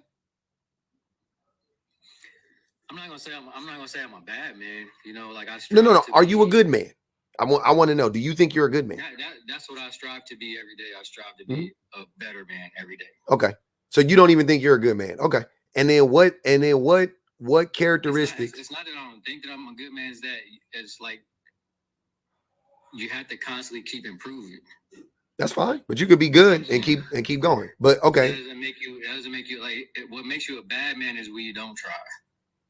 That also try to improve when you don't try to improve your mistakes. When you just egotistical, narcissistic, you don't want to make a change. Like that's what I feel like that's what makes a man a bad man. You know what I'm saying? But when you strive and just even when you fail, you just constantly keep moving forward. Like that's you know. That's a characteristic of somebody who's want to do better for themselves. If somebody unalives somebody in cold blood, can they be good people? It depends on how the scenario turns out. Like if in cold blood, if somebody unalives somebody in cold blood, can they be good people? Can they be redeemed? I mean, in the Bible, people can turn. People can turn. You know what I'm saying? I'm just speaking biblically because they have testimonies in the Bible. But the Bible says we're all sinners. The Bible says nobody is good. So that's the funny thing. If we're going biblical, then nobody is good. Well, we're born into sin. We're not born sinners. It literally says nobody is good in the Bible. No, we're just submerged in it. Like we're actually born pure. We just hold on, Charles. In the Bible states that no man is good but the Lord. In the Bible, it says that. Not born into sin. Beyond that, it says no man is good but the Lord. So if we're going off of the Bible, then nobody is good. And this is the argument is over. But I don't believe in the Bible, luckily for us, because that's irrelevant to this conversation as far as I'm concerned. So let's go back. When I'm saying if we're made in the image of God, that means that we're perfect. We're just born in sin. No, we're not. It's not. That's not what it says in the Bible. What does that mean to you when God says make man in the image of God? That we look like him, that we got some of his tendencies. My son is made in the image of me. He ain't me. So do you feel like God is? You just said God was. I don't believe in God, Charles. I don't believe in God. Okay, so yeah, all right. Yeah. So again, like in order, like if you try to correct your mistakes from the things that you've done, like I feel like that's a good deed. Okay. What matters more to you, impact or intent? Impact. Okay. So what would it matter if you were trying to do something? What is the relevancy of that? It will matter because you will not only make an impact on your life, but you could also make an impact on the next person's life. You know what I'm saying? Yeah, but impact overrides intent. So the reason why I'm saying that, okay, cool. So I think that there are certain things you can do that you can't come back from, personally. Right? I don't think everybody can be redeemed. Personally, I don't think everybody can be redeemed. I think that you could mitigate the damage by moving forward, not doing anything else ever again remotely close. And I would be like, thank you for doing that, but I don't consider you overall to be a good person. Even though you didn't even do it to me, I wouldn't consider you to be a good person. You know what I'm saying? And I could even be your friend. I could be cool with you. I could, you know what I'm saying? Like, you cool. Like Sam was just saying, public is cool with me, right? I could do one of those, but I would never come out here and like vouch for you ever. Like, once you do whatever that act, like, nah, I'm not, there's no coming back from certain things, right? So that's what I'm saying. Like, there's a way that you can be disqualified from being a good person, to me. And go ahead. But that doesn't generalize that all men are bad, though. Just because a couple of bad seeds. You only think a couple of men are bad? No, I know there's a collective of men out there that just, like, they steered in the wrong direction. Like, it's kind of systematic thing, honestly. Like, a culture, you know what I'm saying? Like especially American culture, like, they raising the children to just be, messed up in the head. Like, there's no guidance. So who's to blame? Society. Yeah, I mean, I guess so. But at the end of the day, like, we could also turn from how we're living now to be better. Okay. But it's not a permanent way of living the way we thinking and living right now. No, it's not a permanent way, but it's it is the way we've been living. You know what I'm saying? And right. I don't think that men as a group, first of all, I don't think men as a group are good in general. I don't think we're good on society. I don't think our positive overrides our negative. I think our negative far succeeds our positive. So what do you think we could do to be better as men then? Give the world to women. Give the world to the oppressed group of people. Take a back seat. Be supportive. I don't think we could ever. Women have power. I mean, they probably don't have as much power as men because we built the infrastructure. But women have power as well. Like, they're not just in the background, like nobody's paying them any attention or anything. Where do women have all this power? In what way? Name the institution that women. We have a woman. We've been having women in. That doesn't mean women have power though. But name the institution that women actually that women control. Name the institution in this country. Well, they got women like organizations and stuff where women, like, they basically teach other women and stuff like that. You can't even name them. You don't think that's odd? I don't know specifically, but I know they exist. I know, but here's what I'm saying. If I asked you to name the institutions that men control, you would name them. You would name the military. You would name the prison industrial complex. You would name the education system. You would name the monetary system. You would name capitalism. You know what I mean? Politics, like whatever. You can name all these institutions that men control. I asked you to name one institution that women control, and you said, well, they're out there. So that I don't know, because I mean, they don't really promote women organizations like that. Oh, because they don't have any power. They do, but I mean, they just don't promote it. It's like the WNBA. Like, who doesn't promote it as much as who is they? They don't promote it. Who is they?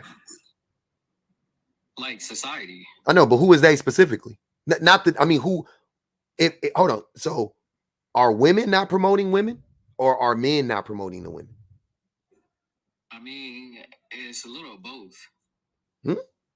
It's a little of both. How? Because a lot of women don't watch WNBA. Like, it could be bigger. Hold on, wait. I'm not talking about the WNBA, sir. I'm sorry. The WNBA is not. That wouldn't be an example of what I'm saying. I'm saying, where are these examples of women? Where are these examples of women-led institutions, but it's not being promoted?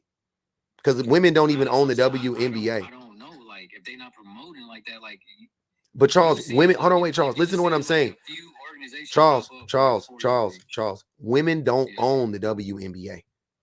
No woman owns a WNBA team. Not one. But still, they can promote it. Like the women can invest in it. Because Okay. that's supporting women. Like just like women's boxing or whatever. Like you don't like women don't like they don't promote their own events. You know what I'm saying? What power do black people have? What power do black men have in this country? I don't know. I don't know, man. Do we have any?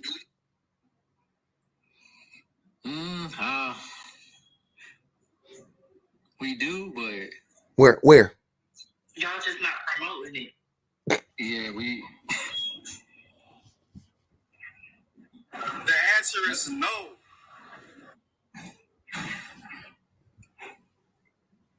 So again, it's not a man's problem then. Wait, how not so? It's about power. It's just about power. No. Because you just said that black men don't have power.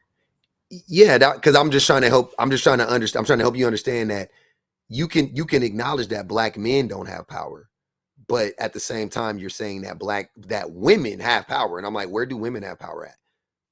And I'm not talking about individual women. I'm saying women as a group, like an institution. Name the institution that women control that benefit women. Name the institution. I said, I don't know. If they have institutions out there, women aren't. Because there isn't one. Investing in it. This is like if there's black-owned business, if we don't invest in it, then there's no power. Like we're not going to grow. Mm-hmm.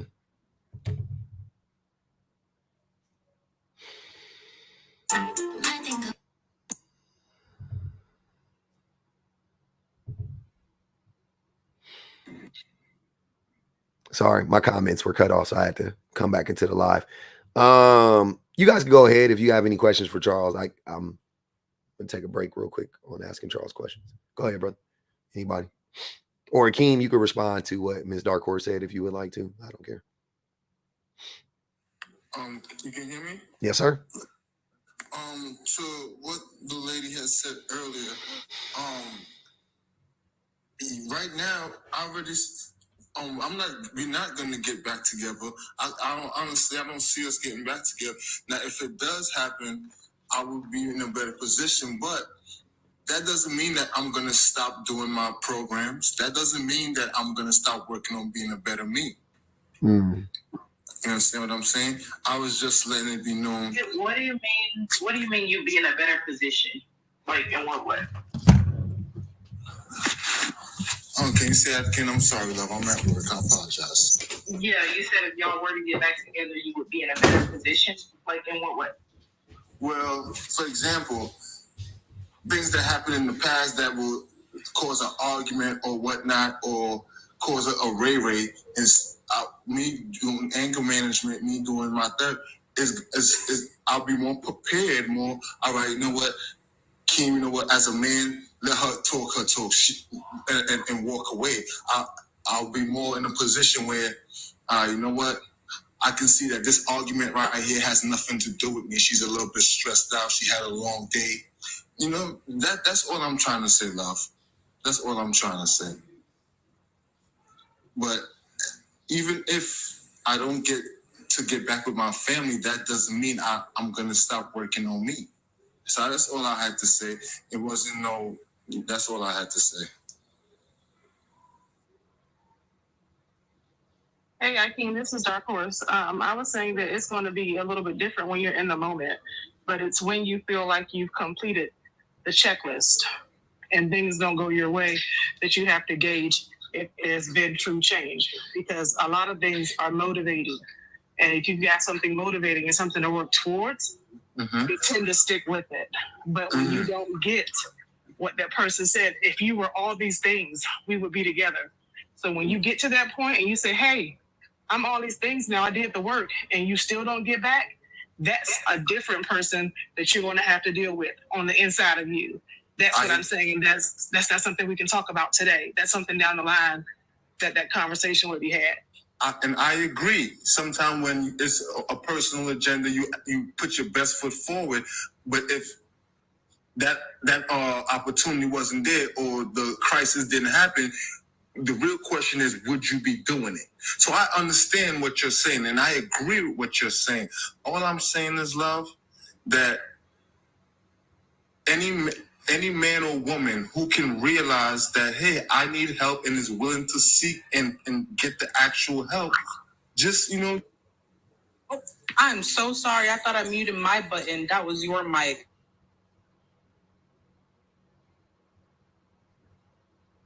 Wow. That was disrespectful.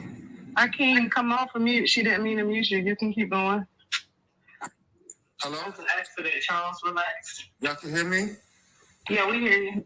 Yeah, all I'm saying is, that was my fault. My bad. if somebody is seeking to become a better person, and actually, it's not gonna happen overnight. But what I'm saying is, just don't feed them to the wolves. Just don't. He should never have love again. To me, that's not fair. To me, that's not fair. That's all I'm saying. That there are good men out there. Yes, that some men, they do some things that ain't never coming back. As far as the chat is concerned, I'm one of those men, and everybody's entitled to their opinion. But what I'm saying, there are some good men out there. I don't gotta be one of them who actually should get a second chance at life or at a relationship or there's anything, especially if they're actually putting in the work. Oh, Public said that. Public agreed to you, and he told you that. He said going back to the same person that you victimized is what everyone in the chat is saying no to. So I think that's the issue. So it's not that. It's wanting to have that second chance with the person that needs to recover and heal and not have that same fear, because that fear never goes away, right? So that person is going to have to live with that fear, and she's going to have to live with that risk. So it's a risk assessment when you have children, and the guilt of giving someone who's already abused you a second chance and it happens again. That's like when the law gets involved and they come take kids. Like, oh, you knew he was abusive and you let him back? Like, it could put her and her kids in danger. So that's what it is too. It's just a risk assessment, and you really can't take that chance again at that point. I agree, Dark Horse, but all I'm saying is, love, and like I said, I'm not one time I'm fighting you on your opinion. All I'm just saying is, love, that if ever that chance ever happens, I'll be ready, and I'll be more of a better man. That's all I'm really trying to say. Okay. That's all I'm really, you know what I'm saying? Ashley. Everyone is entitled to if you feel like I shouldn't spin the block, you're entitled to your opinion. If you feel like I shouldn't go back or she should run, everyone is entitled to their opinion. I'm not mad at no one's opinion. I'm just saying, as a young man, I know why I don't have my family with me right now. And all I'm saying is... You said you don't know why? Hello? You said you don't know why you don't have your family right now? Well, I said as a young man, I know why. Okay. I don't have my family right now. Okay. So I'm not here making no excuses. All I'm saying is that I'm really putting in the effort, and if God or the higher being have it that I could get a second chance, I will be ready for that second chance. And that's what I'm saying.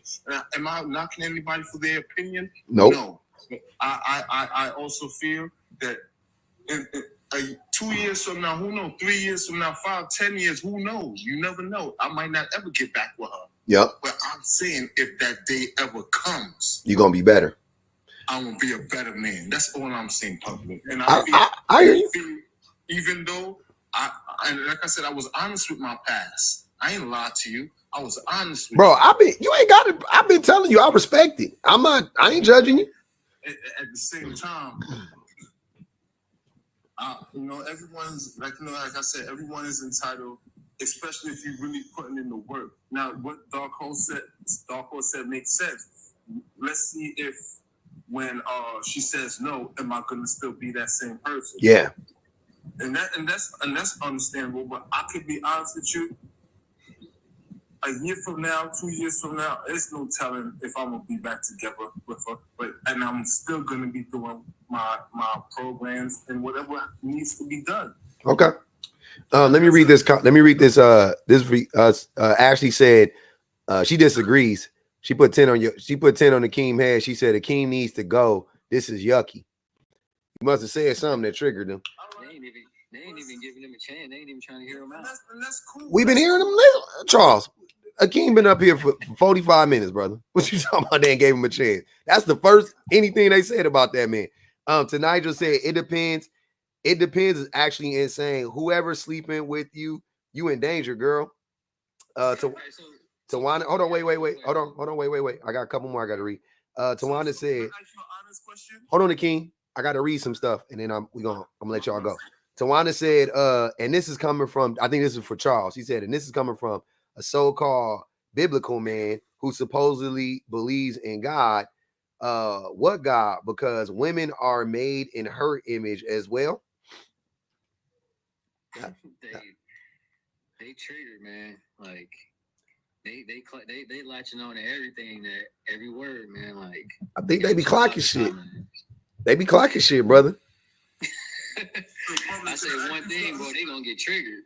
Go ahead, Akeem. Ask me the question. Go ahead, brother. The thing is, life, as far as relationship, it should just be over. Like, come on, man. Like, wait. What's the question? Let's be honest. So you mean to tell me someone has like I said, no one deserves a second chance is not always given. Well, my thing is, if somebody's actually doing the work, they shouldn't have a second chance at a relationship. It doesn't have to be the same one with that same person. No, I'm not saying that. No, I'm not saying that at all. I'm not saying that at all. No, I'm not saying that at all. Wolf said that. Oh, no. Nomadic. Oh, Nomadic's gone. Nomadic said that. Nomadic said you shouldn't ever be with another woman again. That's what he said. And he's a sucker because it be the men who try to paint themselves as this good man and as this, he's this. It be the ones that's really doing what they're doing.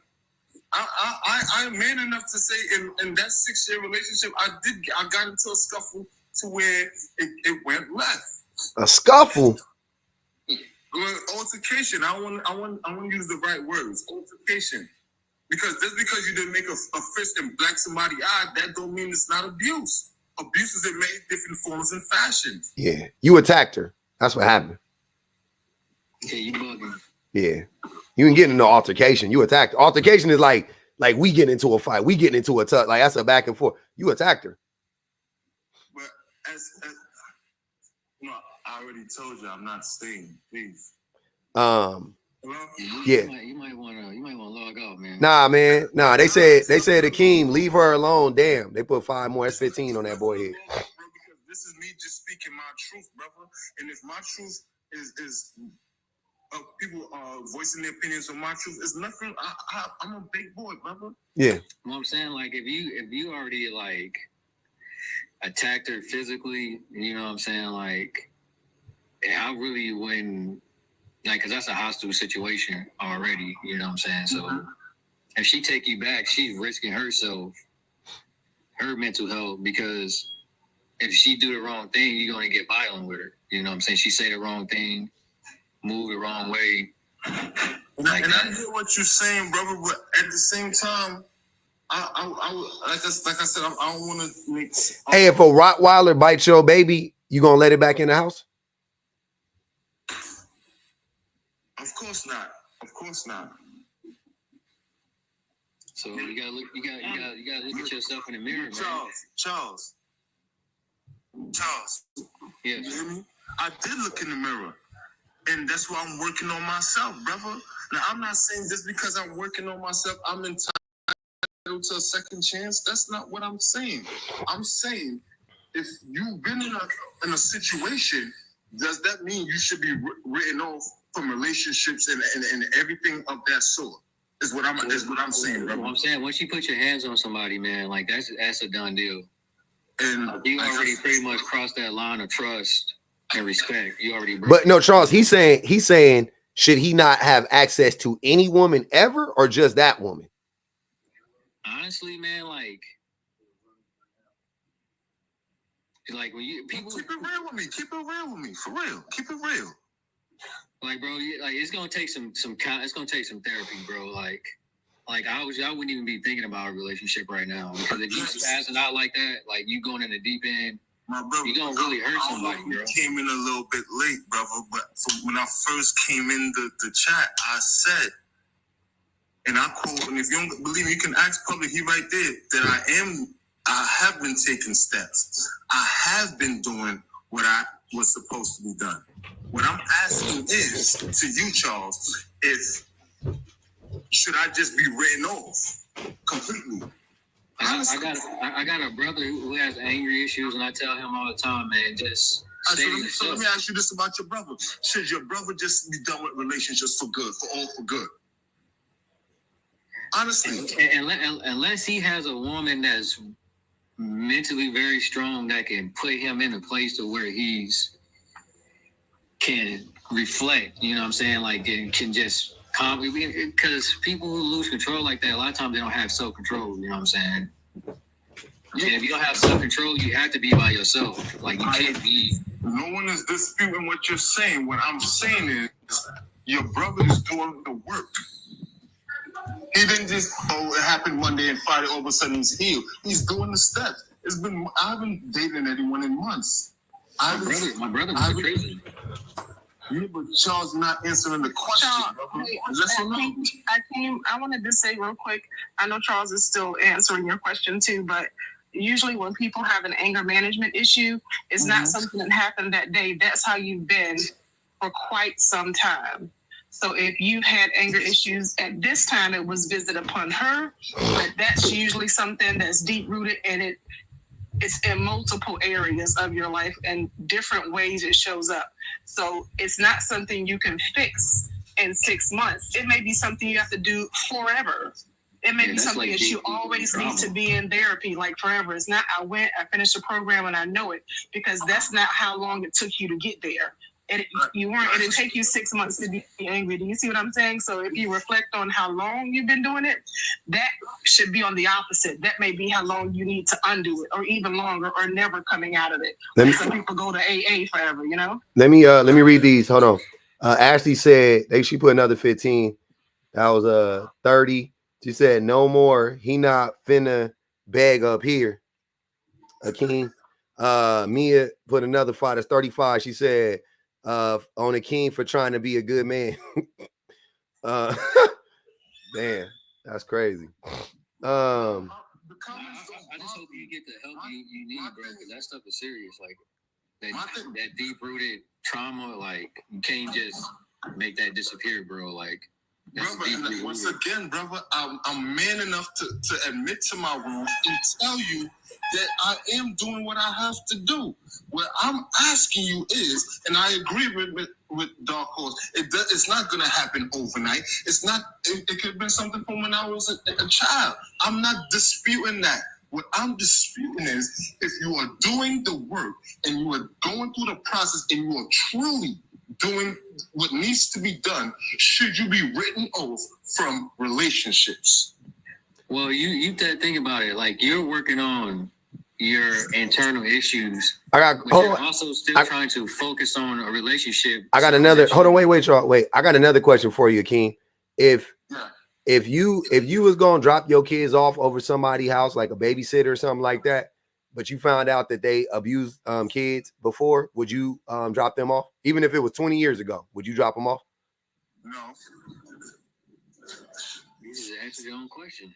I'm just trying to put it in a different perspective, because I think I think making no sense, brother. Because how you saying? So basically, what you saying at age 32 to the day I die, I should not be in a relationship. No. Like, you shouldn't be thinking about relationship. Focus on. Hold on, y'all. Time out. Akeem. That was me. That was public to ask you the question. But the reason why what I'm saying is not to say that you shouldn't be in another relationship ever again. I'm just saying, put yourself in other people's shoes and look at it from our perspective. You're asking us if we should green light what you doing and be on some like, oh yeah, nah, you cool. You know what I'm saying? Like, you got it or whatever. You know what I mean? But I'm saying, because I'm looking at it, like I said, and now if you look at it from the other aspect of like, So what if this was a child and a man abused him or a woman abused? Would you feel comfortable? No. So the safest bet is like, nah, maybe you should never. But I'm not saying you don't deserve it, and I'm not saying you should never get a chance to come back. But they paid to do it. We did it, Joe. Ashley said, get him up out of here. I gotta start unmuting fasting. Ashley said, get him up. We listening. I'm listening to you. Hey, man, I appreciate you. Hold on real quick, y'all. I appreciate you coming up, Akeem. Yeah, I ain't got nothing but respect for you. They paid to drop you. I hope you keep going doing your thing, brother. I'm just, we were just having a conversation. You see what it is. Ain't nothing personal. Let me read this from Miss Chrissy, baby. She said, the fact he's even worried about another relationship when he haven't done the work is problematic as fuck. Truth don't mean you're coddled or deserving. To Nigel said, let the two abusers duke it out up here. Oh, man. She was talking about Charles and Akeem. She said, Akeem, go heal somewhere and leave that woman alone. He's getting riled up. Reese Schuyler said, he's getting so upset over the idea of never getting access to women again is really disturbing. He clearly feels entitled to women. Drop Akeem. Chrissy baby said, nigga, you want a real answer? You are written off. Hang it up, buddy. Learn to love yourself and stop being codependent.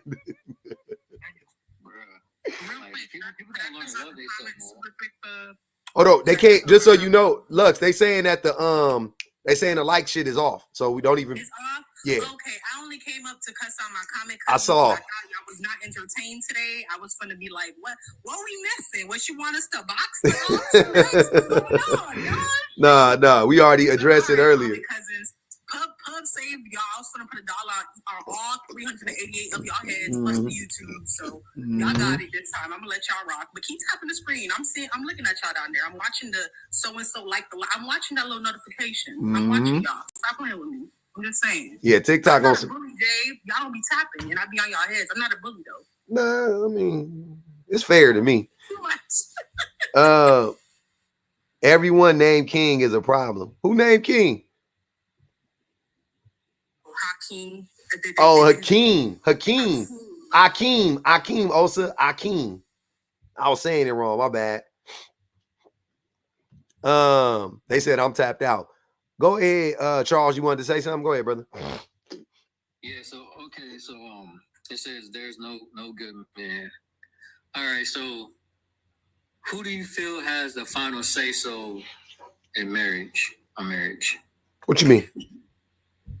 Like if a man proposed, who do he proposed to a woman, right?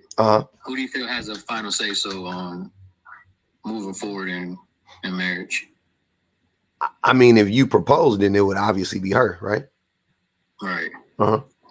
So if you're saying there's no good men in the world, why do you feel like why do women keep accepting these proposals from these men that are no good? Oh, because they be. Do you feel like that's a lack of discernment? Nah, because they be lying. The men be lying. But it's a woman's job to have discernment, right? When she's picking a man. Is that correct? It's hard to have discernment when the person is lying to you, sir. I mean, you can say that, but a lot of people ignore red flags. No, they don't. A lot of I think red flag is a term that we need to retire in 2024 and moving forward because Charles was just ignoring the King's red flags until he finally said that he beat that woman up. You was actually taking up for him and saying we wasn't giving him a chance. But yeah, I do agree that a lot of men do be ignoring red flags for other men. That's the truth for real, man. I was trying to be fair with him, but when you say you put your hand on a woman, give her a black eye, like. But how would you? But back it up. You see how you said you was trying to be fair with him? Maybe that's what women are doing with y'all every day, trying to be fair with y'all, and it comes back to bite us in the ass, and then y'all blame us for it. Yep. So Charles, if you were trying to be fair, and let's put it in context for you in real world situation, you were trying to be fair. Let's say that Akeem was trying to date your sister, right? You didn't know, but you know what I'm saying? You listening to him, oh, you trying to be fair, give him a chance or whatever. And then come to find out, he end up laying hands on your sister or whatever. And then you find out, oh, he was abusive and so on and so forth. Are you gonna have that same attitude? Like, you know, I mean, I should have known better. Like, I'm not understanding. To me, like, to physically attack somebody, that means that you got some issues, you know what I'm saying, mental issues going on. So no, I wouldn't be okay with that at all. You shouldn't be putting your hands on people, period. Okay. So like if they had like a little argument or something going back and forth, you know what I'm saying? Like I'll be like, well, maybe they just going through something. But the moment you just start attacking somebody physically, you know what I'm saying? Like even if I see her like just like if he was mentally abusing her, like I would say something too, but to physically abuse somebody, that means like you seriously got some issues. So like, what is a red flag? What does it look like? I mean, generally, before you get with somebody, you should at least be trying to do some background investigations on them. Mm-hmm. Talk to some family members or something. You done all of that. Y'all getting married. You've been with him for 2-3 years. You done been to cookouts. Mama like you. Everybody like you, right? How do you? What red flags could you spot in that person? Do you think he ends up being physically abusive? Where were the red flags at? Generally, you can see things like when you go visit the family, like family members say little subliminals and stuff like that. Like you got they never do. They never knew. I mean, if they never do, then there's nothing you can. I mean, there ain't gonna be no signs. Like, so you gotta hope this person is a good person. You know what I'm saying? Okay. And how would they know? How would the family know that the man is abusive if nobody ever told him? I mean, nobody would know unless they have like some type of evidence of it. That's what I'm saying. So, and that happens all the time because the women, it ain't like the women run back and tell the man's family like, hey, he abused me. A lot of times they just break up and nobody knows why they broke up. He don't never tell them. See what I'm saying? So I think my question to you is like, why are so many men invested in this idea that it's women's fault for not being able to discern if a man is abusive? Well, because they have the final say so. They don't though. What do you mean? So when you feel it, like so sometimes you might not see them, but you'll feel something in your gut instinct. Like you feel something's off. And that's just something I feel like people should never ignore. But that's make-believe though. That's not. It is. Not everybody has that, brother. Like something in your gut that's just make-believe. Something in your gut. I'm saying when you in danger, you will feel like you'll feel a feeling. Some people do. A lot of people don't. I think most people don't. That's what I said, but that's a lack of discernment. That's not a lack of discernment. Awareness or whatever, you know what I'm saying? It's not a lack of awareness. If somebody snipes you from 300 yards away, is that a lack of awareness? See, that's different. Why is that different? Like with 300 feet, but like the point is, how do you know if somebody is trying to do you harm? How do you know? It doesn't make it's the same thing. I'm not understanding that. If me and you were walking next to each other and I just freaking sucker punch you, how would you know I was about to sucker punch? Should you have seen my left hook coming? Like, what do you mean? Well, me personally, like when I go somewhere, I'm always scanning my environment. Like I'm looking around. Oh my God. I'm so tired of you RoboCops. When he talks about people being able to have discernment, I consider myself a person who has good discernment.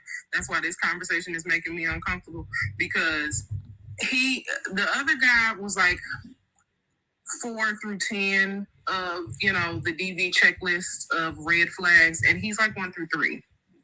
Like on the list, but for sure on the list. Like there's no doubt about that at all whatsoever. And I think that the issue is that men know when they display behaviors that are considered on that realm of like, I could or could not be safe, I could or could not be abusive.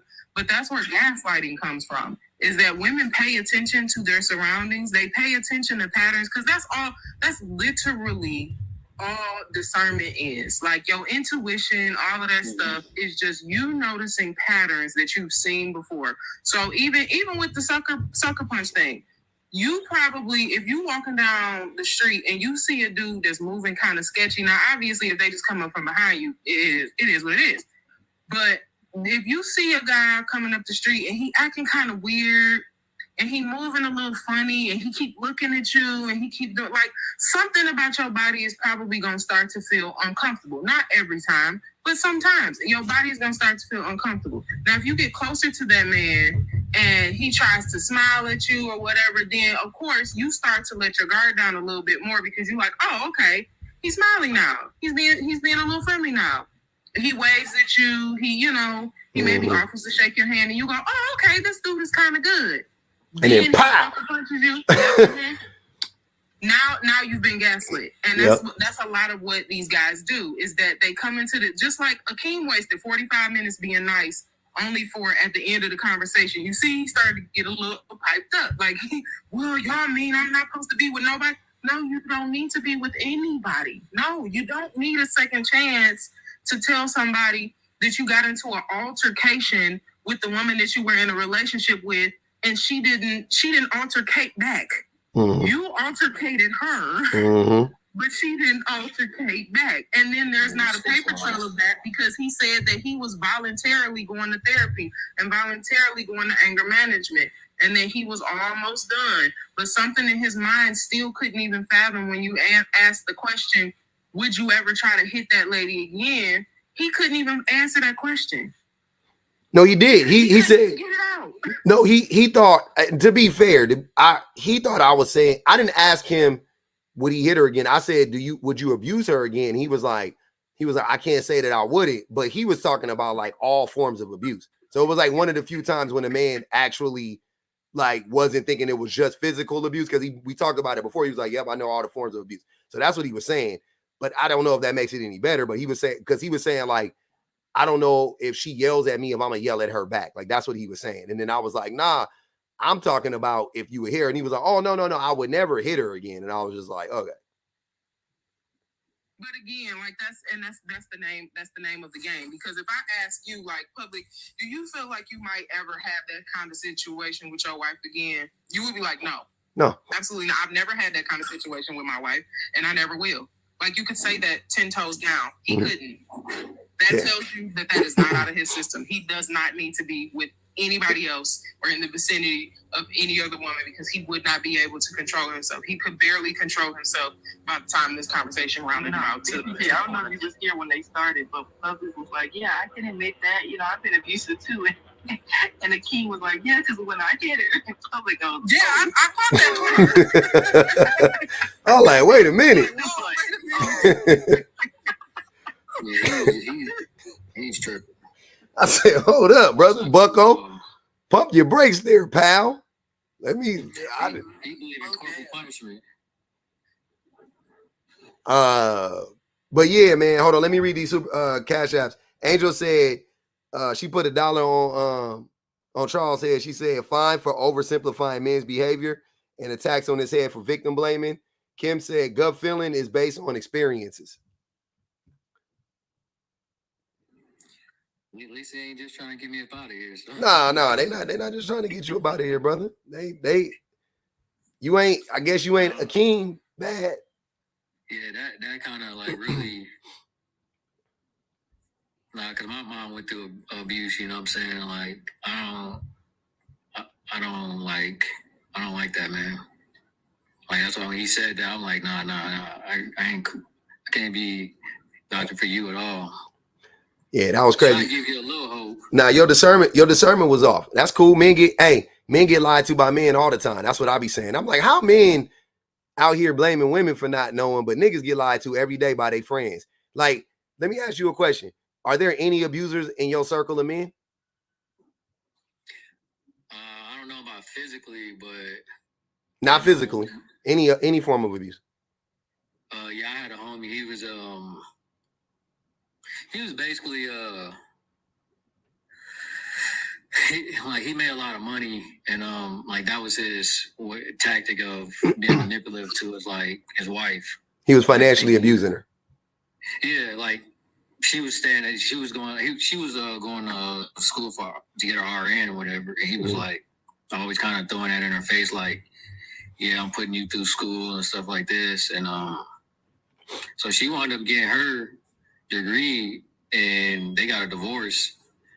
But prior to that, he was messing around on her, you know what I'm saying? And she tested him. Like she tested him. She was like, yeah, let's bring another female in our bedroom, you know what I'm saying?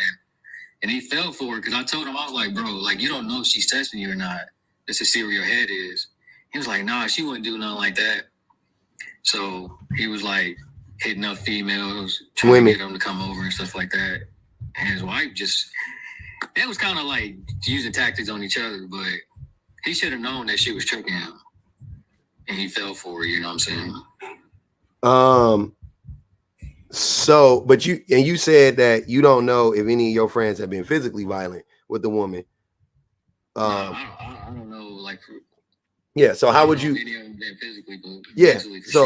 So my question is, how are you? Is your discernment off because you don't know? You should know. You see what I'm saying? Like if you have discernment, you should know. That's the point. You should know that they haven't been, but you don't know. At the end of the day, like I've never seen no abuse marks on none of their wives or nothing like that. Like a cry for help or nothing like that. You know what I'm saying? Ashley asks, did your mom not have discernment, Charles? Well, my mom definitely didn't have discernment. For one, she was a drug addict and she was alcoholic. Mm-hmm. So that inhibits your ability to make decisions, you know what I'm saying, to think critically. Mm-hmm. Was that before or after your daddy started going upside her head? This was probably like after, because actually he was the one who got her. Yeah, she, because my mom, like, she didn't grow up with no father figure, so. What that mean? Grandpa was there. What is the relevancy of that? That she was in a single parent household, so my grandmother was always at work. So okay. Didn't have nobody there. So most importantly, she was neglected. Okay, got you. Man or woman, she was neglected. That's what I meant, like, yeah, by father figure, because somebody's got, if the fathers are working, at least the mother can be home, you know what I'm saying, with the children. Sometimes. Yeah, but I asked that because you said your mom was an alcoholic and she had a drug problem, but you said she started doing that after she was being abused by her husband. No, my dad introduced my mom to drugs, but I think she was already drinking. Hold on, watch the language. Be careful with the language. Smugs. Oh, my bad. Yeah. Oh, so he was the one that got her into it. And then, of course, he starts physically abusing her after that. So you're blaming your mom's decision-making and discernment when your dad, her husband, who she trusted, got her into it and then started abusing her, which probably kept her dependent on it. Yeah. Well, I blame my mom for staying. What? Oh, okay. Because when you get in you don't just let somebody abuse you, like you leave. She was high. She had a child. My mom and my dad had 3 kids together. Yeah, that's not a reason to stay. No, not when you're getting abused. Interesting. She had 3 kids and she was impaired based on what he gave her. Interesting. That's the reason why she stayed. Especially when you're talking about candy use. Candy use never has to do with the fun of using candy. It usually has to do with somebody who is trying to mask some kind of pain in some way. And you already said that the lady was neglected as a child. And then she meets your dad. Dad is obviously an interesting fellow. He gets her from, okay, I'm just drinking to mask my pain, to now I'm using candy to mask my pain. And somehow, some way, like it was rationalizing your mind that the reason why that the issue is that she didn't have discernment, and not that he not only introduced her to candy, but also that he abused her. Like, why isn't the emphasis and the onus on him, who was obviously committing like all of the wrongdoing? Also, I do blame him, but I said.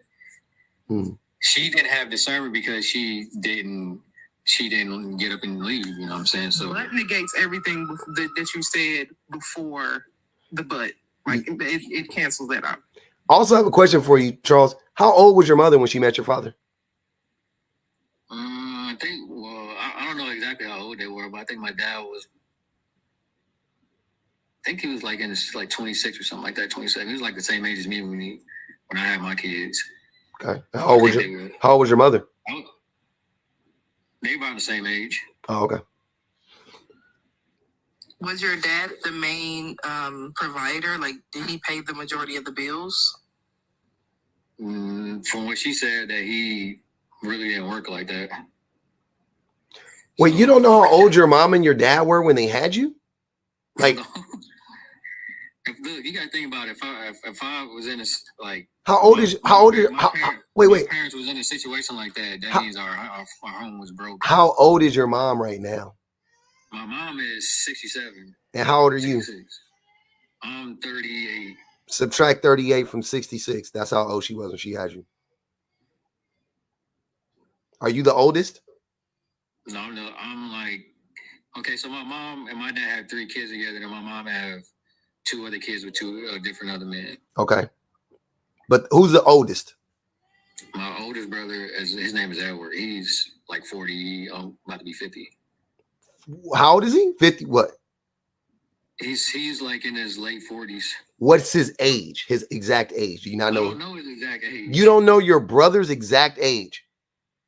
Look, me and my brothers, we all been scattered. Like, we've been in foster care and all that stuff. We don't really communicate like that. Okay. I'm sorry. I'm not want to trigger you. I'm just it's a lot. That's what I said. I was trying to explain that to you. Okay. So if he's 50 and your mom is 68. I said he's in his late 40s. Late 40s. Okay. 48. And I'm 38, so. Okay. So 48. And your mom, so 20 years old. So your mom met your dad when she was a young, very young woman. Very young. Damn near a girl. Probably she's fully mature though. She's over 25. She couldn't have been. Not possible. She couldn't have been. Oh wait, his dad, but not his brother's dad. So the first time your mom, because he said his older siblings have a different dad. Yeah, they got different dad than me. Okay, so your oldest sibling has a different father. Yeah. Got you. And what did he do? Well, what happened with them? Why did they not work out? I have no idea. Oh, okay. Okay. My second oldest brother's dad was a police detective, and oh shit. My oldest brother, I don't know. I think his dad was like street farmers. A detective, super abusive. Yeah, for sure. A street pharmacist, super abusive. I got the detective. I got the detective being more abusive than the street pharmacist. Like my second oldest brother, like his dad was like he was scary. He was a scary dude. Mm-hmm. I bet. Okay, go ahead, Nomadic. Hey Charles, yeah. I wanna. My heart goes out to you, man. I hear your story, bro. I had the opposite type of experience, but I wanted to just encourage you in one little area. Maybe sit down with your mother, man, if you know if the relationship is there, and talk to your mom about her past, man, and talk to your mother and get to know who she is. You know what I mean? Before she's not here. You know, get to know those details about your mother's life. Understand where you come from. Understand what she went through. You know, try to understand. You know, don't let that be a gray area. That's your mother, man. So. That's one thing about me. Both my parents are deceased. My mom left at 59. My dad left at 66. But I interrogated my parents about their childhood and about why they got married and what they like and everything. Their favorite food, favorite color, whatever it is. You know, get to know that about your mother, man. So I just wanted to say that. That's a situation. I think y'all had totally different upbringings, and I think that's a little callous to tell that man to do that with his mom, but I don't know. That's just me. Unless he asks us. Right. I mean, you that's just my advice to him. No, I got you. I didn't mean to be callous. That's all right. It's just a tough one. Encouraging him because he has a lot of I don't knows, and it's like, what? Do you want to know? Do you care? Because you got to know who you are, where you come from. You know what I'm saying? So if you could try to extract some type of information out of your parents, like. Not really. Family history, whatever, you know what I'm saying? Like, you got to get that out of them. Because some of our some of our elders want to pass away with that information. It's like, you know, they don't like talking about it. It's triggering for them. Like, you know what I'm saying? But like you said, you got to try to get what you can out of them because they're going to pass on. And yeah, I got kids, you know what I'm saying? I got 2 kids. Nice. You with the mama? No. Why not? Just didn't see eye to eye. Like, nah. Hell no. Hell no, nigga. That's what I was about to speak on too, because I sense that you have like some, I don't know the right word, I don't want to say animosity, but you definitely have a bias against women. And I think that it could be stemming from, you know, a lot of different things, but partially how you feel about your mom and what she allowed and blah, blah, blah. But I would bet that you don't have the same bias against men, even though your dad was also very horrible. So I think that may be clouding, because before Akeem came back up here, you were saying a lot of things about like, oh, women have just as much power, they just don't promote themselves, and but like you definitely have a lot of misogyny, and I think some of it is stemming from how you feel about your mom. well, I don't have nothing against women, but I have had horrible experience of being around women like as a child. If you don't have anything against women, then why do you often say things about women that is untrue? What did I say that wasn't true? Like women have all of this power that they don't have. That women have the final say so, that they have this discernment, that like you said of several things about women that are just like not true. Well, not asked you a question. No, that's what you said. You didn't ask me the question. That was a statement you made about women having discernment. I said, do women have the final say so in marriage? Like that's in the form of a question. No. I said, do you feel like that's a lack of discernment? You asked me that question to set that statement up. That's what I'm saying. Like you believe that about them. That's what I mean. No, I didn't believe it. I was asking you that because I wanted to know what you thought about it. Okay. Let me read the super chat, and then we're gonna get on to Tara and Marlon. To Nigel said, so is it safe to say that women should stay away from you since your dad was abusive and your mom did smugs? Like women should practice discernment with you, right? Charles? Yes, of course. Like if I was to tell a woman, because I'm very transparent, like if I meet a woman, I'm gonna let her know about me, you know what I'm saying, about my testimony. So if she feel like she doesn't feel comfortable with what I told her, she has every right to say, hey, you know, like I think I would rather go my own way. Like I would respect her versus somebody trying to be with me and they really not feeling me, you know what I'm saying? So you told that to your baby, to the mother of your children, and y'all ended up singles. Y'all ended up broken up anyway. Yeah, I was very upfront with her about my childhood traumas and stuff. Were you had a kid together? Were you upfront about you? Were you telling her stuff like you weren't that person, or you wasn't gonna let it affect you becoming a father, things of that nature? I mean, I didn't go into detail like that, but why not? I mean, we didn't get that deep into our conversations like that. I mean, we talked about our childhood traumas. You didn't get that deep into that conversation with the woman that was having your children? What conversations are you having with a woman that's having your kids? I said we had conversations, but I mean, we had time together. We didn't have a whole lot of time because I was mainly at work. Like I worked a lot. Then I was in school. I was in college. Oh, you neglected her? No, I didn't neglect her. Wait. What? She was working too. We both were working. She worked overnight. She was an RN. Then I worked. I was in school. So the time we got together, we wasn't really trying to focus on childhood trauma. You know what I mean? Yeah, because I was hunching. Like we would, no, it's not hunching. Like people spend quality time together where they just try to vibe and be positive. You know what I'm saying? Quality time that ended with a kid. Twice. Yeah, that's hunching. Yeah. Me and my husband have that same kind of quality time. Hey, I'm about to have some quality time tonight. Do both of your kids have the same? Put it on the books. Yeah. Oh, okay. So no, yeah, I don't see it that way. That's interesting. You could respond in a second. I'm gonna let Tara go real quick, and then Marlon, and I want everybody to get a chance. Go ahead, Tara. Hey, how y'all doing? Good. Real quick, I know that other guy gone, but he was saying love. I was looking on the panel like, where love at? He thought he was Diddy. He thought he was Diddy. He thought he was Diddy. Yeah, can y'all stop calling us love, baby girl, queen? That ain't our names. If y'all not gonna call that another man love, don't call us that mess. That's crazy. But Charles, it sounds like he's like disassociated or something. Because like you don't know nothing about, you don't even know how old your parents were, you don't know how old your brother is. I mean, you ain't talking to nobody. You just withdrawing. And that's damaging. You trying to be in a relationship. You literally need to process that. It's not that y'all didn't care, whatever. I'll be interested to see what her perspective on that was. But ultimately, it's like this entitlement to be in a relationship, and y'all be broken. Like, stop trying to be in a relationship. Go get some therapy. Go work on yourself. You got some friends. Like, it's crazy. Like, it's just trauma on trauma on trauma. Like, don't nobody want to deal with that.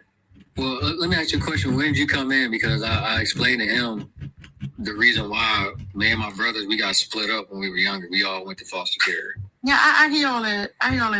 But you know him though, right? You know him though, Charles. So we're grown. He has his own life. Like, if they decide to say, hey, bro, let's get together, then meet up or whatever. So the thing I just said still applies. Yeah. It still applies. But you can't force nobody. You can't force nobody to be family. No, I ain't saying forced to be family. I think you need to get some therapy and process it. I had therapy. I mean, I had therapy my whole childhood. Why you? Okay, I don't know why you being defensive. Well, no, I'm not. I'm not. I'm just telling you. I had a therapist. I had a mentor. I had a counselor. I had a psychiatrist. Like, I had all that already. And none of them helped you address the misogyny. Because he said he had it in his childhood, not as an adult. But that's the thing about therapists, man. They really need to start addressing that misogyny in men. That's the, like, if I was a therapist, I would be on that shit like a motherfucking, like an attack dog. I'd just be like, weed that shit out first. We got to get through that shit first before we even start talking about any of this other shit. I love women, so I know. I respect women. When it comes to they're no good men, the problem is too, is like, when women come, y'all got all the guards up. You got everything to say about what women do, but like y'all give each other like credit. Like, literally, you don't. The reason why you don't be knowing your friends are toxic and trash is because you're not vetting your friends. Yeah. Y'all don't vet other men. It's like, oh, he good to go because he a man. You literally got to see him to do something with your own two eyes. And even then, you still be doubting what you see. Right? It's crazy. He ain't that bad. So me telling my friend that, hey, like, bro, you falling for a trick, like your wife is testing you. That's me telling him, like, bro, use your, like, you need to critically think. Have some accountability. Like, don't just go be with another woman because this is your wife. Like, if your wife is telling you to do something like that, you should be pulling her back. You know, if she's backsliding, you should be grounding her. You know what I'm saying? Like, or you should be grounding each other. But he didn't want to listen to me, so I can't. There's nothing I can do. He's a grown man. I don't talk to him no more. To Nigel said to you, Charles, about you and your ex. She said, so y'all didn't practice discernment? Probably not. It just, I mean, you know what I'm saying? Charles, you got to understand, fam. You got to really understand. When people get to victim blaming and all of that stuff, and they themselves are either victims or are the people who are the abusers, I'm like, why is this? Like, I don't know, man. It don't come off right. It just rub people the wrong way. Like, why are you? It just, because you just want to, it just sounds like that's why people are saying you don't like women, because you just want to blame women for everything. You were literally victim blaming your mom, saying that she should have left when she was being abused by your father. That's crazy. I mean, yeah, she should. I think any woman should leave if they're getting abused. Do you know how unsafe it is for women to leave men? You know how unsafe it is for a woman to stay with a man? Yeah, it's both. But it's unsafe both ways. So why not? Well, it's better to take the chance and leave than to stay. Is it?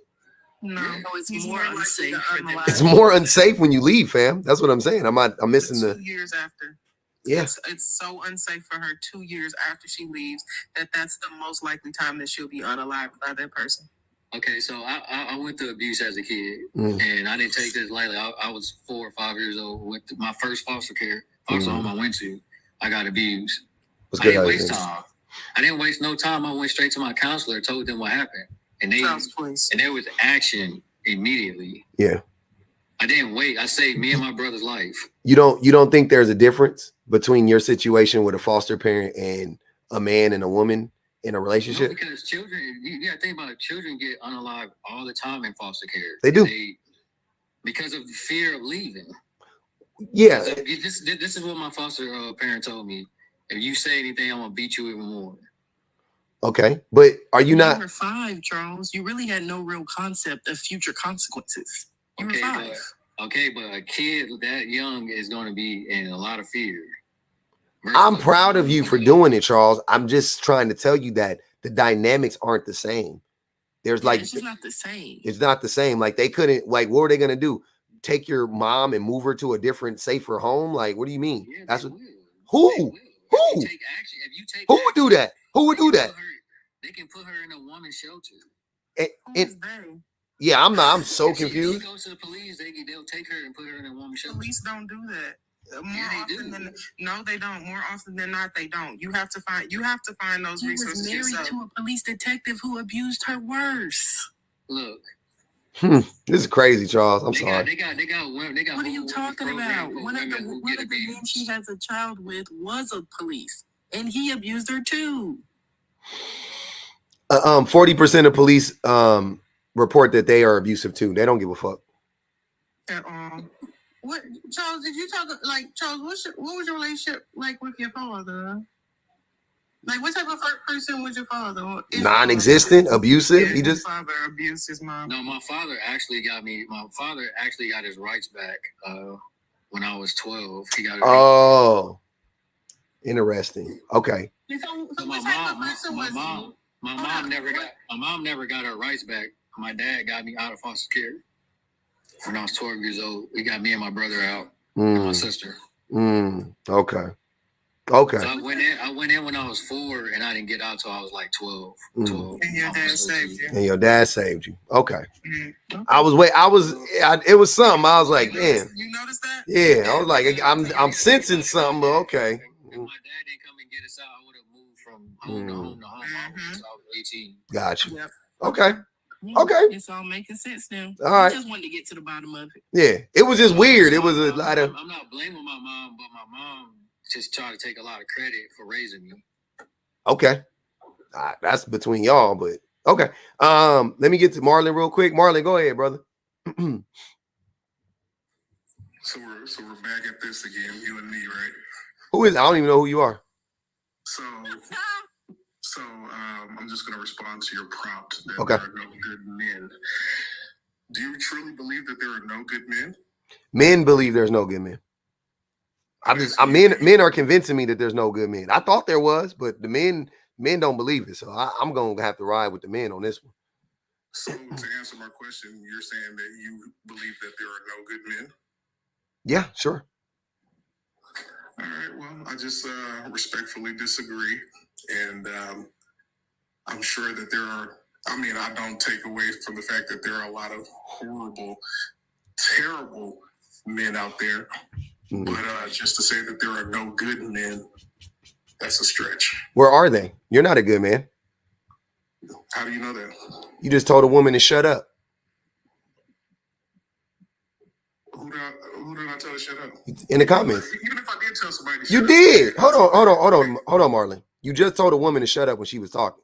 Okay, so it doesn't make me a good man because I told a woman to shut up. That's a I don't even know you, and you just told a woman who you didn't know that was just talking. She wasn't even talking to you or about you. You told her to shut up.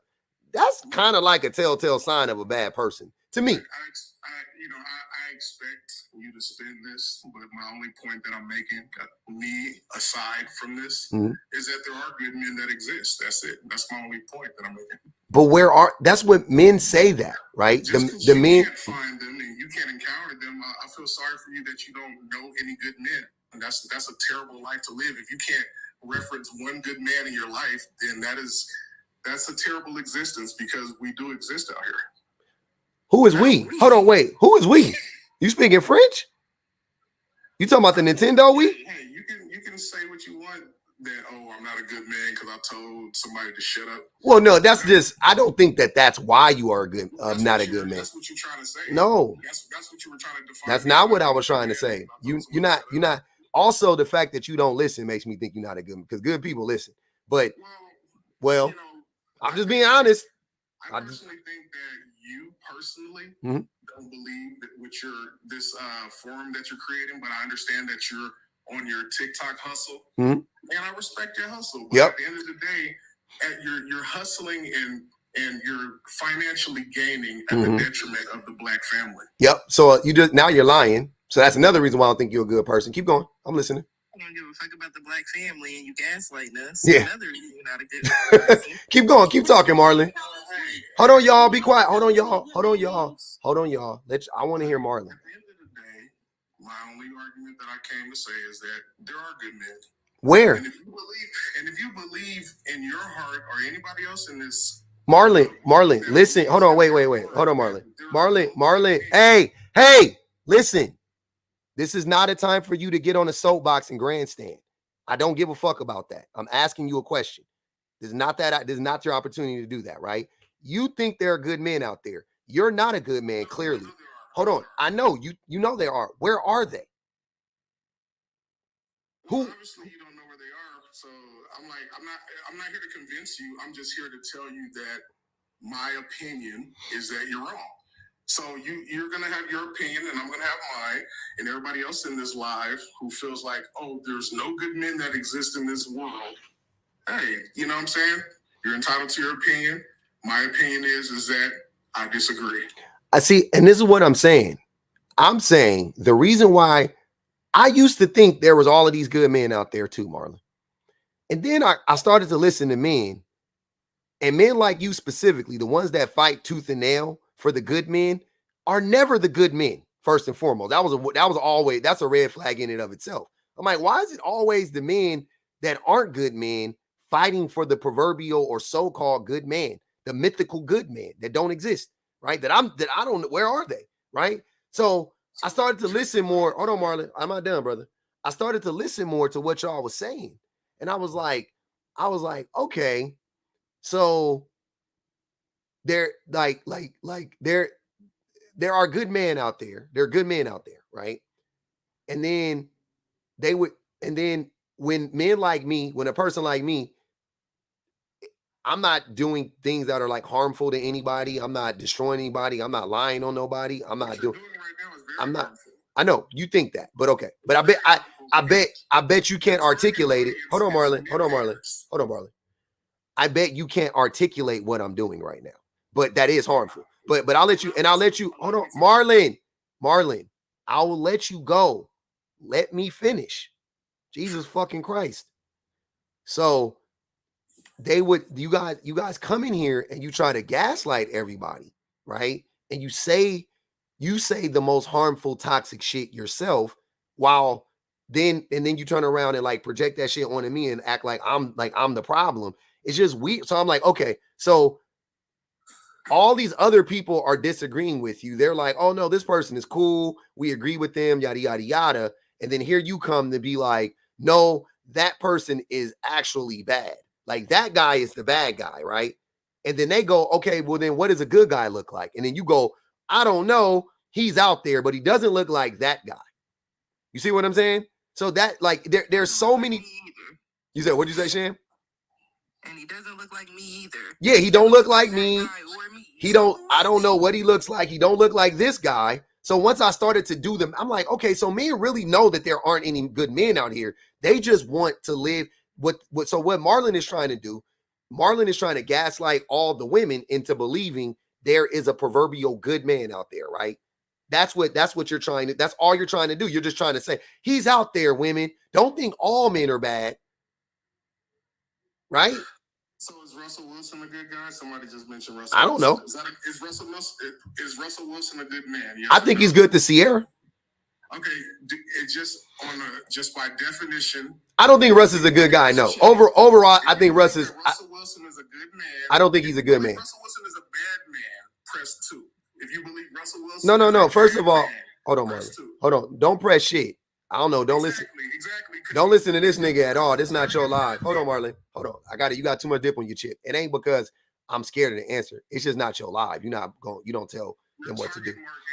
That's not what a target. That's not what a target. Your target market is women who hate men. It's so aggravating that you keep saying that. That's not what a target audience is. That's not what a target market is. That's not what that's based off of. A target market has to do with your demographics, your psychographics, behaviors, attitudes. Yada bullshit. Look, I know that those are big words for Elmo, but I'm saying that that's not a target audience. I know that those are big words for Elmo, but I'm saying that that's not a target audience. This is interesting. I love it. Keep going, Marlon. Hey, like I said, I'm not here to sell or convince anybody. If you don't know any good men in your life, then I feel sorry for you. And if a man I know they're not gonna like you. Let me finish my statement. And on the other end, for men who think there aren't any good women out here, I feel sorry for you as well, because this whole battle of the sexes thing, I understand it makes a lot of money and it gets a lot of attention. But at the end of the day, like I said, you said, I'm not defending abusive men. I came in here, I said, I do believe that there are terrible, god-awful men that exist. But at the same time, there are good men. Are most men abusive, Marlon? I don't know. Do you think most men are abusive? That's the question. Not do you know? No, I don't think most men are abusive. I think that there is a percentage of men that are abusive, and they do it in the darkest, quietest places where they can't be judged for it. If it happens in the public, a man will stand up and stand up to that man in the public eye. Those abusive, terrible men that you're talking about, they do the shit in the dark where nobody's around, in the comfort of their home. If you try to be abusive in public, a man will step to you. Okay. So I got you. So right now, like when BPG was trying to explain to you what a target market was, and you started to like use, yada yada, like that type of shit, that's not you being abusive to her? No, that's just me being childish and pretty much like not trying to hear somebody argue semantics. That's it. No, that was you being abusive and disrespectful. Don't try to minimize it. Well, with somebody with a name like Shenanigans, I can't even take you serious. So it wasn't semantics. That's literally what that means. I don't have time for your shenanigans. And that wasn't semantics. That's literally, like, by definition, you were using the word and you were using the phrase incorrectly. That's all that was. And I like that for whatever reason. You're checking on the screen. I swear I was just about to say that. I like that for whatever reason this week, like y'all have all come together like the boys in motion, and like y'all are doing this little DV dance where like y'all talk about, these proverbial good men that y'all are not, and you try to advocate for, like Public said earlier, the good guy, the good strong guy that nobody knows, that you have to go outside to find, because when you look in the mirror, that frightens you, and he's not there. He's not there when you wake up. He's not there when you look in the mirror. So you have to go out and find that man too. And I don't know that y'all ever find him, because we surely haven't. Are you in your Marlon, real quick, is your picture of you in your car? That's a seatbelt, right? That's a car selfie. Yeah. It's interesting. Look, this got to be studied. I'm not saying I spotted this shit first. I'm gonna take credit for this one. All I'm saying is, I'm not saying that every man that has a car selfie as a profile picture is abusive, but it seems to be that everybody that is abusive has a car selfie. I don't know what the fuck it is. It's a wild. I'm like, damn, this shit is crazy. It's always y'all. Well, like they say, all people in the Middle East aren't terrorists, but all terrorists come from the Middle East, right? Who says that? No. I've literally never heard that before. What circles do you run in, Marlon? Who? That's the same. That's the same. You know what I'm saying? Just a saying where? All men who are abusive. Where's that saying from? I'm not saying. I just regurgitated what you said. Where is that saying from, Marlon? Who says that? That's like the most racist shit I've heard. I've never heard that before. Where do you educate you? Seek and you shall find. What men are you around? You know, I'd rather not say because there's nothing I can say to sell you or any of your abusers. It sounds like you be around abusers. Well, you need to get your ears checked. I don't know what that means. What? Since it sounds that I'm around abusers, maybe you need to get your ears I mean, checked. you sound abusive though. You sound like an abuser. Okay, well, you need to get your ears checked. Okay, or you are an abuser. See, that's another thing too. You know what a good person would do? A good person would be like, "Oh, really? What makes me sound like an abuser?" I don't know if you've ever seen. Keep sounding like that. What is making me sound like that? Yeah. Several women and a man on this panel telling me this. I don't want to continue to sound like that. Let me hear you out. Because he knows he's an abuser. I want to value your opinion first. So for you to just Why are you up here? You don't get to say you don't value my opinion and you're on my panel. That's stupid. Well, because I'm chiming in to disagree. You don't even know. I don't even know who the fuck you are. I still don't know who you are. You don't know me either. So I'm chiming in to disagree with you. And he waited 15 minutes to talk. This shit died, but y'all got. Hey man. How long you been on here? So I'm pretty sure you pulled an 8-hour shift on here. So I like it here. Okay, so don't talk about me. You know what? I care about the opinion of the people. Exactly. You never said we didn't care about these I people's understand that I opinions. That's can't what we convince you love man this. haters that there are You're no saying good you men. don't care about our opinion, There but are good men. This shit is so crazy to me, dude. Y'all are you're brainwashed and you need to get off TikTok. Who is brainwashed? Hold on, wait. And meet real people. Get in front of some real people instead of with us. Get in front of some real people, and then you'll meet somebody of quality. Get out in the world and meet somebody of quality. Thanks, Marlon. Thanks for the advice, man. Elijah said BPG married. Is her husband not a good man? That's what Elijah wants to know. For you, BPG. I don't think BPG agreed with my prompt, by the way. Why would I answer that? I don't know, but I'm just saying I did not hear you agree with my prompts. I don't know what the assumption is. I agree with your prompt. And babe, come here. Terrell. Hey, don't be using my nigga government name on the live. What we doing here? What is going on? The way that these niggas do not make me nervous. Okay, all right. Well, you like it. I love it. I'm like, I don't. That's TBA to you niggas. Don't be calling that nigga.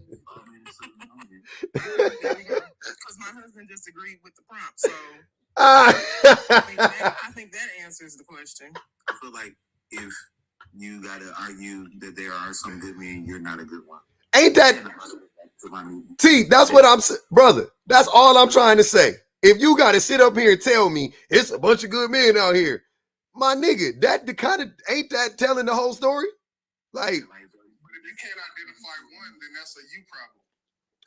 No, that's not true. I understand there's a lot of bad men, but if you can't just name one good man that you know in your personal life, then that's a you problem. Is it? Or that's a man problem? Certainly. If anybody on this live can't say, I know one good man in my life, then you're not even, that's a you problem. If I can't name one good police officer, man in your life, is that a me problem? Come on, please. My sweet, precious baby boy. Nah, that's not a man, Shan. That is a child. That is a boy. So you're all saying that your fathers aren't shit if you don't know one good man in your Oh, life. definitely my daddy ain't shit. I ain't. Then What? Then now we're getting somewhere. Because everybody else who agrees that there are no good men, you're basically saying that your father isn't shit. So congratulations. No, for sure. Shout out to my mama's China cabinet. I think that the part that y'all skip over is that not only do we recognize that some of us have had bad fathers, but some of y'all gonna wake up on the other side, whether you believe in God or not, and y'all gonna start seeing people who have familiar faces. Like y'all gonna start seeing our dads, and y'all gonna be trying to figure out, hey, where did I go?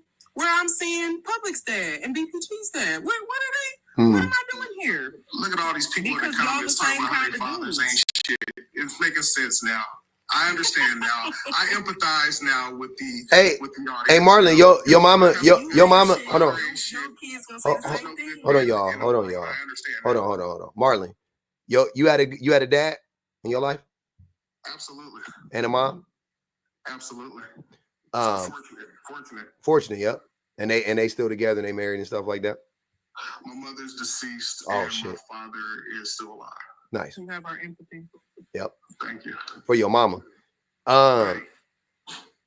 So yeah, that's good, man. I'm glad. I mean, that's good. I was gonna ask you about your mom. I don't know if you had that conversation with her. Well, you know, my phone's at 1%, but let me just summarize my mother. She, you know, my mother and my father were not married. You know what I'm saying? To summarize it, I was raised from a single mother, but she did the best that she could. And the one thing that she knew that she couldn't do was give me certain lessons that I needed to know as a man. So what she did was she identified positive men in the community and said, hey, can you please talk to my son? Give my son some lessons. Can you pull him to the side? Give him this information. There's certain things that she can't give me as a woman. There's certain lessons as a man that she won't be the proper vessel to give me the lesson that I need to learn. So what she did was she identified positive men. I know you fucking lying. I know you fucking lying, Marlon. I know you's a motherfucking liar. Okay, so obviously she identified positive men in her community. Why wasn't your mama and your daddy together? If your daddy was such a good man, why wasn't your mama and your daddy together? That doesn't mean my father wasn't a good man. What does it mean? What does it mean? What does it mean? Your mama wasn't a good woman? That's not what it means. Okay, what does it mean? Hold on, time out. Time out, y'all. What does it mean if your mama and your daddy ain't together? But your mama, you better not say she wasn't a good woman. So what does that mean? Have you heard of irreconcilable differences? And what does that mean? It means exactly what it says. What does it mean? That's a vague statement. What are the differences? That he wouldn't stop going upside her head? That he wouldn't stop ignoring her? That he wouldn't stop gaslighting her? What was the differences? He wouldn't clean up? He said his mama had to find positive male role models for him. Why would she have to do that? Guess what? You know what? That's something that This women nigga's a today are- fucking liar. You a liar, Marlon. You're a liar. That is something that women of today aren't humble enough to do. I So you're not going to go find a positive man to If your say dad something was positive there, to why your would son. she have to? So therefore, your son's going to be a loudmouth. If your dad was there, I don't have to find a role model. His daddy didn't abandon him. He's here. He's there all the time. A man needs more than one. Your dad wasn't. Your dad abandoned you and your mama, and you still calling him a good man. My Your mama dad had to didn't go find a abandon me. football coach. Then why did you need multiple men? My son don't need. I'm sorry, Marlon. I gotta tell you something, brother. Marlon. I'm not gonna hold you, fam. My son does not need the guidance of any other man. Well, you're doing your son a disservice because Shut the fuck up. Because people need more than one advisor. Oh my God. These people are unserious. Marlon. Does your son have coaches? Yeah, he has coaches. Okay, so what the fuck are you talking about? You don't need them coaches. I don't give a fuck if he plays sports ever again in his life. The hell is you talking about? See, but You don't need them niggas. We're talking about the advancement of your child. So He don't need them. In a sports environment, he needs a coach to guide him and give him. You need a coach to play a sport. He don't need a coach for life, bro. His fucking coach don't teach him no life lessons. I'll be sitting. My nigga, I'm standing there. What are you talking about? I'm standing there. So you don't believe in having more than one life coach? It's not that I don't believe in it. I'm telling you, my son don't need it because I'm fucking here, and his mama is here. This nigga is crazy. I didn't say that having a bunch of good men around you won't help you out, sir. I didn't say that. I said my son don't need that shit because I'm fucking here all the time. He's trying to change it up because he got caught. He said his mom had to specifically go out and searching for positive male role models for him because you didn't have one. If your dad was there, she wouldn't have been going out of her way to try to find you a positive male role model because your dad would have been that, whether they were in a relationship or not. But he wasn't. How y'all? How y'all stay lying on y'all? How y'all stay lying on y'all dead mamas and dead wives like this is amazing to me. It always, my mind, I be like, even the dead can't get no rest with you heathens. Y'all y'all the dustiest niggas on the planet. At the same time, lying to try to hype up your deadbeat dad who wasn't there because we clocked it, and now you try to say, "Oh, did your son not need more than you as a role model?" Your daddy wasn't there, and you tried to clown the chat for admitting that their dads weren't shit, and yours wasn't either. And trying to convince us with a straight face that it took a goggle of niggas to turn him into the horn-swaggling haberdasher that he is. Haberdasher heathen. The haberdasher and heathen he is, nigga. It took, and this, honestly, this, I feel like this reiterates your topic, though. I think this seriously reiterates your topic. It took 6 niggas to make that pile of mess. It takes a village to raise a day. It takes a village to raise a piece of shit, nigga. Like, you can't they make jokes like that in the back of the comic strip. Like, how many niggas to make up that? It took a whole community to raise a shitty nigga. God damn it. No way. Hey, that's why you needed your daddy. Oh my God, man. I be wishing, hey, I'm not gonna hold y'all. I be really wishing and praying that one day y'all don't come up here and prove these prompts right in real time. Every fucking time. Here's the real kicker, public. They make fun of us when our kids have the one good dad that suffices. My kid's dad is sufficient enough, truthfully, for multiple kids. I got a few. I can rock out with a couple, you know what I mean, if I wanted to, but I'm good. I'm good. So much so that his career is helping other people's kids. Like, look at that. He's one man who helps hundreds of kids on a daily basis, look at that, including the 3 that he has. This nigga had six dads.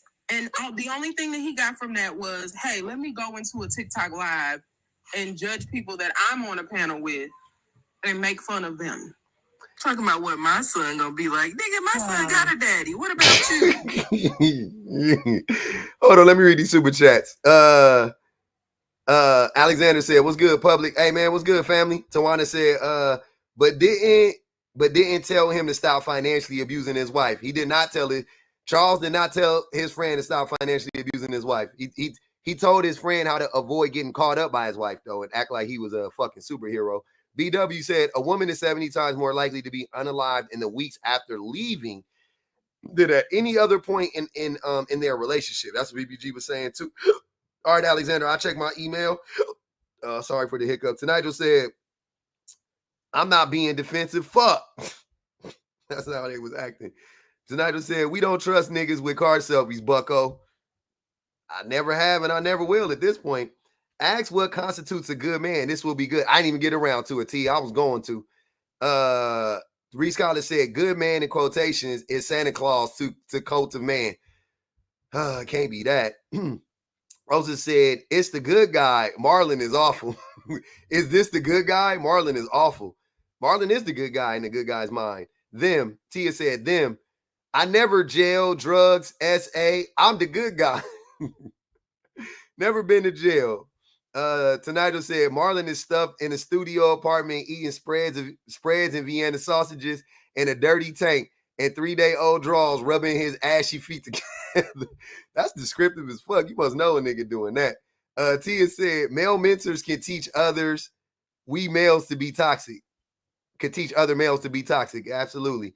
Nigel said, God, if you fuck with me, you're off Marlon's phone right now. He did. G-O-D. SD said, 5 on my head for making me cry. Oh, somebody said something. Hold on. It takes a village to raise a piece of shit. Hold on, I gotta read this one. Somebody sent one a minute ago. I'll read it at the end, actually. Go ahead, call me Auntie. Go ahead. Call me Auntie P. Hey panel, I've just been listening, since the beginning of the live, and it's been absolutely insane how many men came in here and proved the prompt correctly. But I especially wanted to address the man that talked about, you know, his mother having a lack of discernment. That just blew me. Like that was nasty. That was Charles. That was Charles. Yeah. That was nasty work. Like, and I kind of had a feeling that his dad was the one that swooped in and saved him from the traumatic situation. Me too. Because he was holding him in high self-esteem. But sir, your dad wouldn't have had to quote unquote save you if he hadn't had put you in that situation to get you taken away in the first place. Please stop playing. Like for 12. Call me auntie. For what? He said 7 years. 7 years. Between 4 and 12. 8 years. Yeah.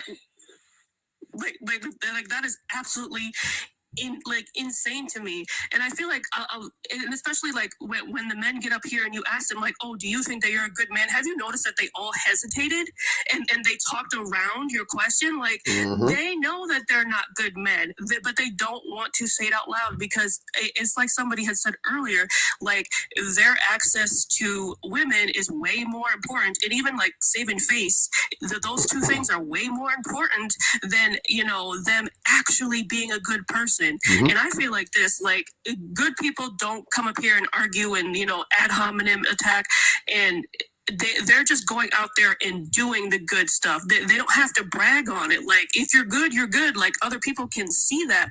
But these men are proving time and time again, like, and I also just think that they just idolize these men that left, despite the fact that they don't even know these men. They don't know a goddamn thing about these men, and they idolize them. Like the chokehold that these fathers and these other men have on these men growing up, like it is absolutely insane to me. And that's why when I be watching your lives, I'd be putting the rock emoji in the comments, because like tomatoes aren't enough at this point, because it is absolutely insane in here. Definitely got to hit them with something harder. They said they've been yelling bring back stoning the whole line. Where Bama go? Like for a lot of what they call a good man, he has to put himself in a position to play the good man. Like he has to fuck everything up so then he can play the hero. And that's what a lot of men do. Like they will literally, that's why they call themselves protectors and providers and hang their hats on that, because they literally put you in the situation that they get to then save you from. So now they get to be the hero. That they get to then save you. Go ahead, Emmanuel. Hello? Yes, sir. Hey, I've always talked about this, and people say that I'm pessimistic. It's a good thing that you actually brought it up, where people say like there's like all this good, you know, males out there and stuff, and it's like I've never met them. It's like, you know, and it's kind of like a question.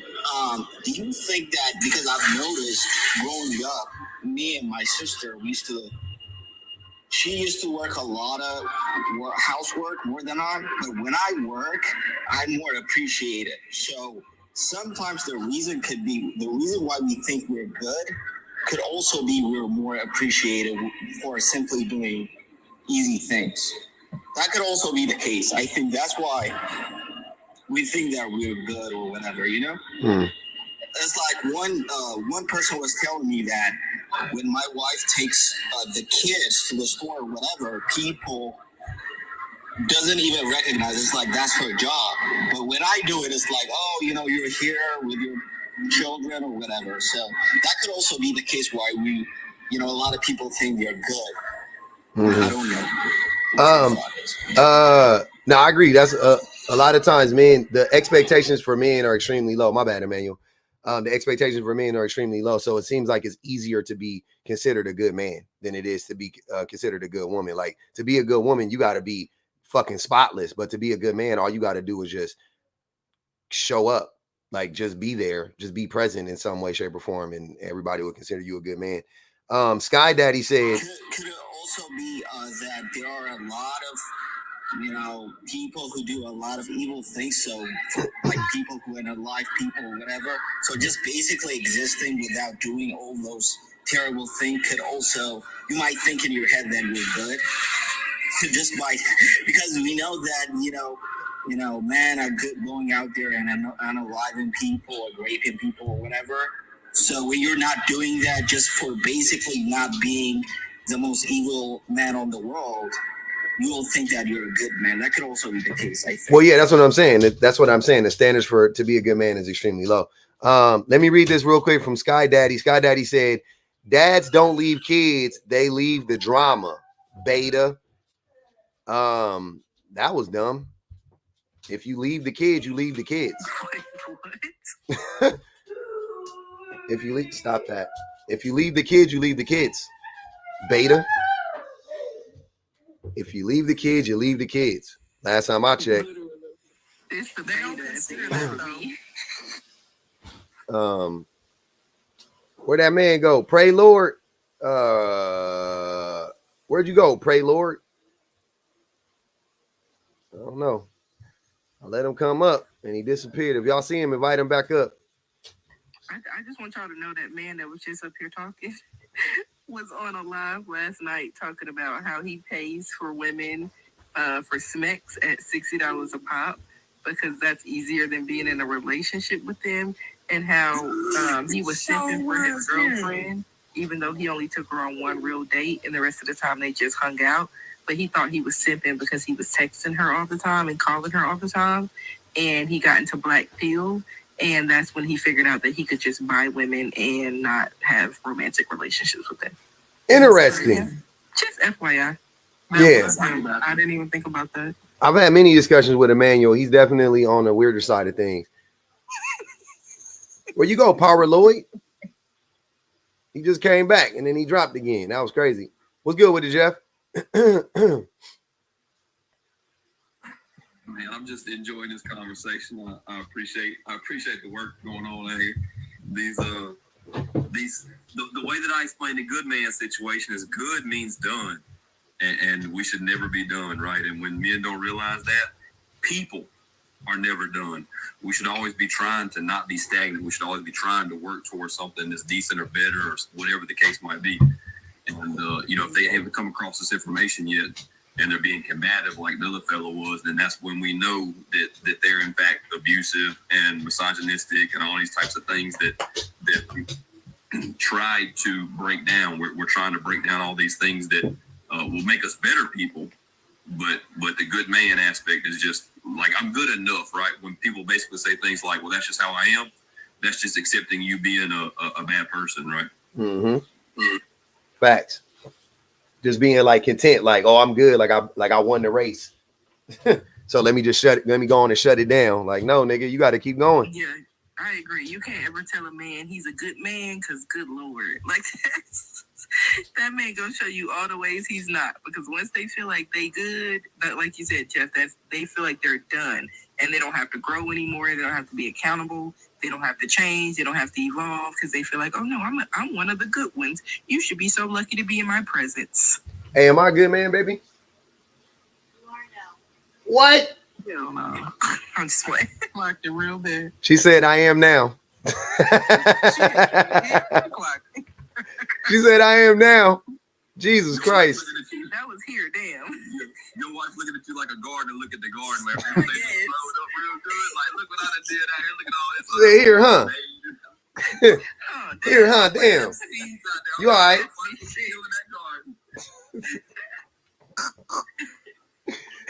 It be your own people. That's what I'm saying. Yeah. I remember I used to come home from work and water them little seeds every day and talk to them real sweet. I remember I was doing all that. Now look at them. Look at them seeds. Look at them plants growing. That's cool. Hey, I respect it, man. I do. Thank you so much.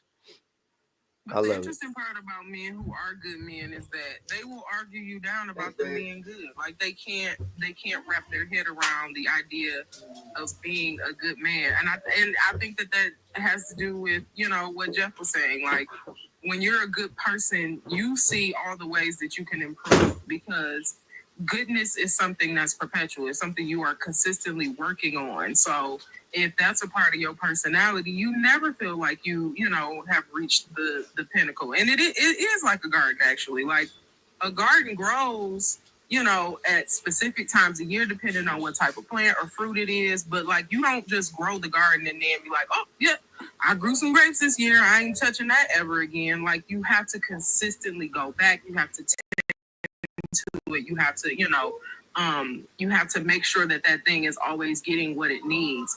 In order to consistently be a good person, you have to consistently be working towards what that need is. A lot of these dudes ain't good people because they already feel like, hey, I've healed. If you notice, all of the dudes that have said that they've been quote unquote transparent, they've also said that they've gone to therapy.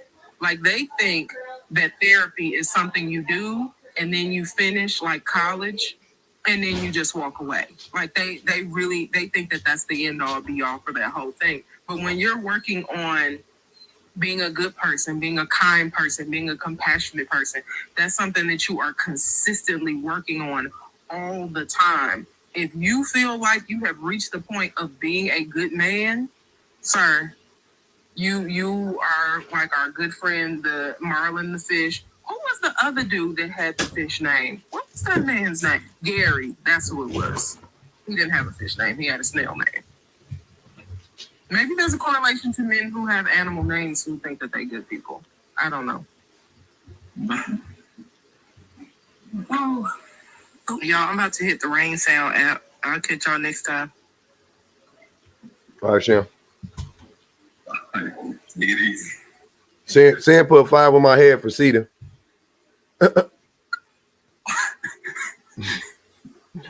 Y'all really playing with me. There's somebody being problematic in the comments, Charles, something or another, saying that the women's trauma bond and stuff, this and that. He was already up here.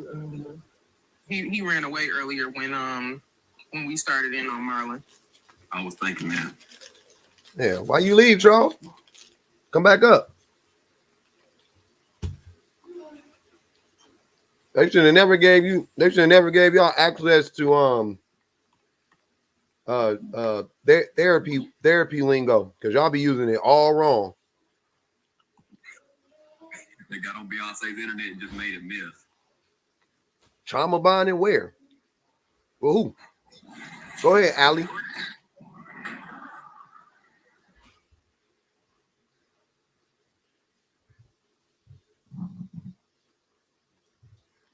Right. You come back up. I think your service is a little rough. Go ahead, Charles. What were you saying in the comments? Give me 1 second. Yes, sir.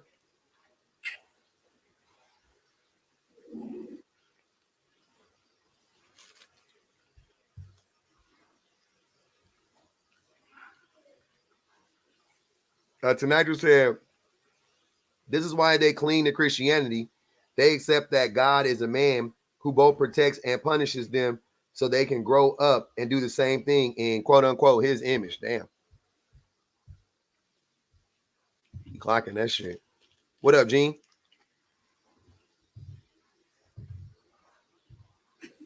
Hello. I just wanted to make a quick point. If Akeem's young lady, his baby mama, is in this live, as someone who has been through domestic violence, don't take any of what you've seen here tonight. Don't take it lightly. He is not taking no for an answer. His level of emotion. I mean, the man was almost crying. Like, he's all over the place, and he's really on the edge of crash out. So, baby, protect yourself and stay safe. That's all I wanted to say. Wait, y'all said Charles was dropped? Oh, I didn't know that. My fault. No, I dropped myself. Yeah, that's what I'm saying. He wasn't dropped. Y'all confusing him. He wasn't dropped. He did drop himself. He dropped himself. Yeah, he dropped himself. Nobody. Who paid?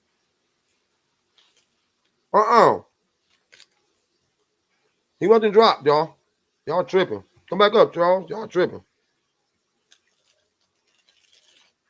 He had $6 on his head. Those are applicable. Them $6 is still there, huh? Come back up. Mm-hmm. Oh man, they want me out of there. Y'all tripping. They only put 6 on that boy head.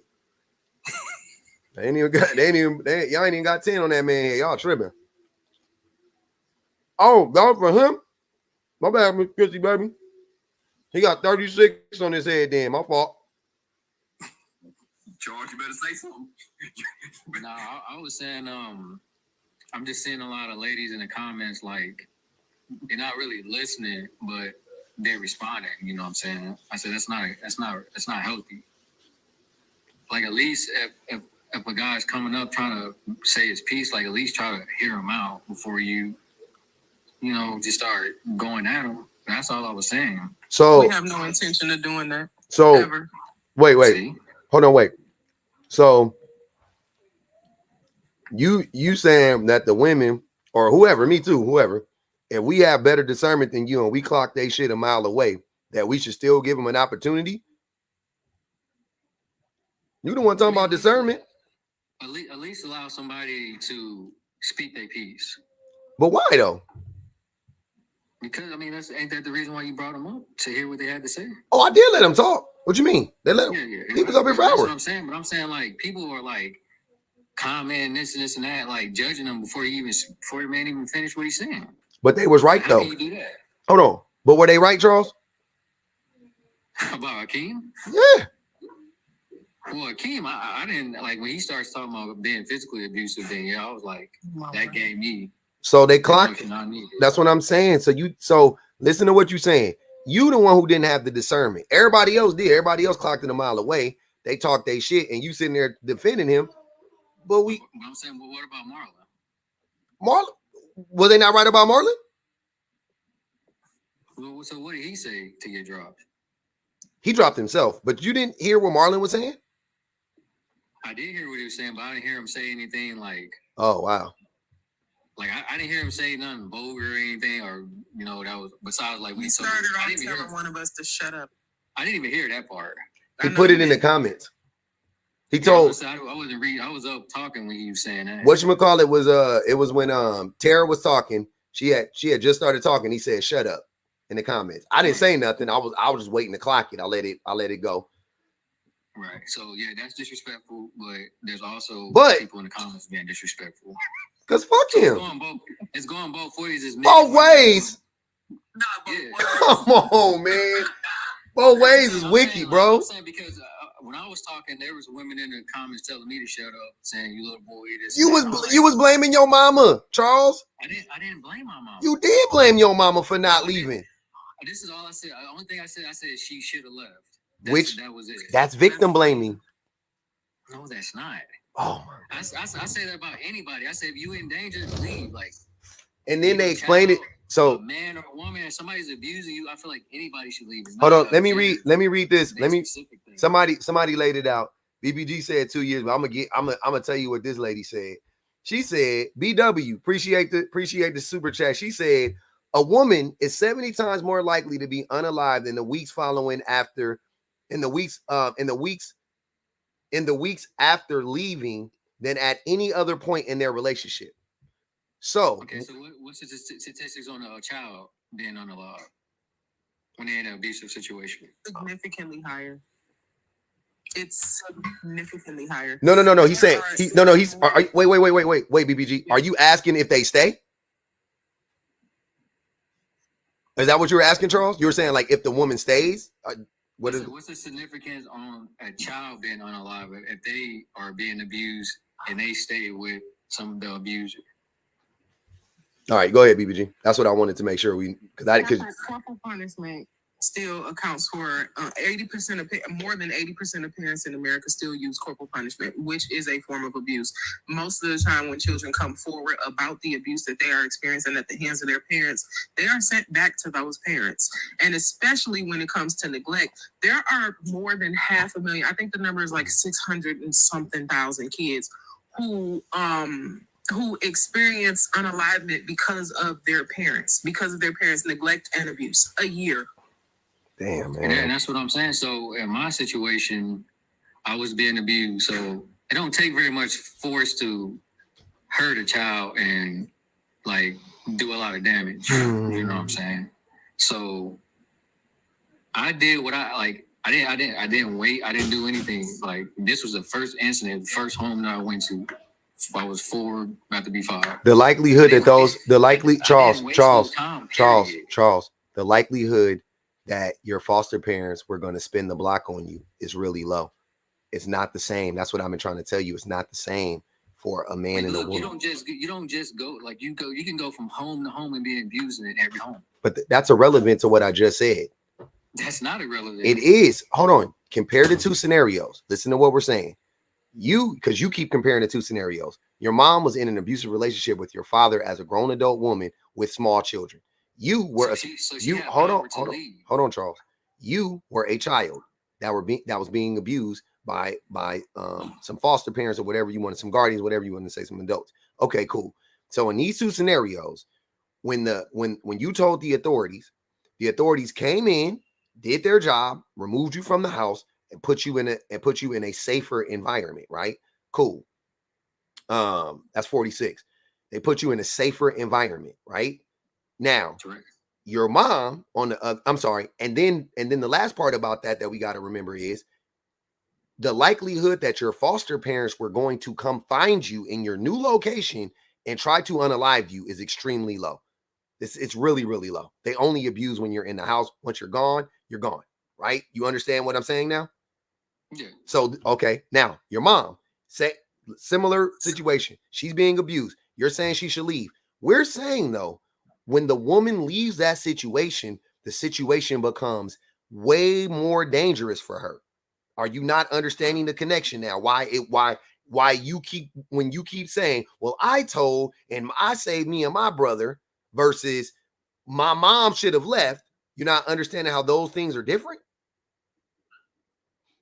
So her leaving actually increases her chance of surviving simply because she's not around the abuser no more. Hold on. Wait, Charles. A woman is 70 times more likely to be unalived in the weeks after leaving than at any other point in the relationship. These are real numbers. So you can't. What you're saying. Hold on, Charles. What you're saying is make believe. These are the real numbers. You see what I'm saying? So where are you getting that from? If somebody separate from somebody, how is that person like? If they can't find this person, don't you think that increases that person's chance? It's too many ifs. They can find them. Yeah, can I just jump in right quick for a couple sentences? Go ahead. Because the people have been in a relationship, as in he knows where she works, he knows her mom's house, he knows where she hangs out at, she knows where she frequents. She didn't leave the country. She didn't move to a whole nother city, change her cell phone, change her name, all that type of stuff. And they had kids together, Jeff. So she couldn't leave. People protecting her. She couldn't leave, Charles. Family members. Charles, she couldn't leave. She had kids. He still had a right to those kids. She would have to show up to court. He would at least see her at court. So let's say she was in protective custody or whatever the fuck, right? Well, I'm not saying from the police, but I'm saying, let's say she was hiding out somewhere. She would have to show up to court. He would see her right there. That's what I'm saying. I don't think you... She had people protecting her. So what? Okay, so that's the same... That's the same scenario as a child being abused. We got to go to court. Oh, my God. You got to go to child custody. They don't care. We did it, Joe! God damn. God damn. Crucial. Hey, duty. No charger. Go downstairs. Charger? Downstairs. Charger? Downstairs. Charger? My phone's about to die. Okay, you got it. But what the hell? Not the 1%. That fool tried to cut my phone off. He was finna take the live to the living room. What the hell? Give me a hug. Give me a hug, chunky monkey. How many weeks are you? How many weeks pregnant?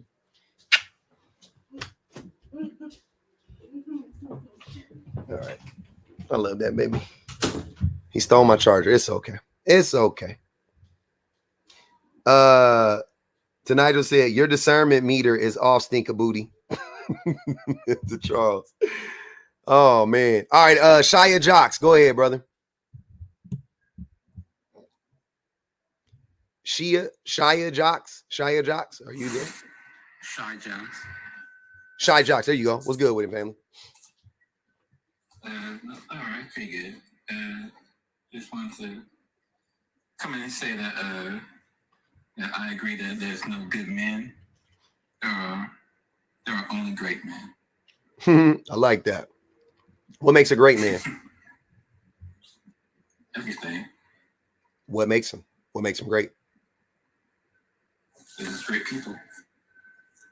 Okay, I'm messing with you. I'm messing with you. Okay, I was like, but I mean, yeah, I agree that like, because I when I see it, like people are just not that good to begin with. So I was like, yeah, there are no good men. mm-hmm. You think people aren't that good? Okay. Yes. Who is the do you have any like positive like like people in your life who you would deem to be good? Yeah. Bet. Who is the best person that you can think of? The best person? To you. To me? Coming off the top of my head, a friend of mine online. The best person you know is a person you don't know.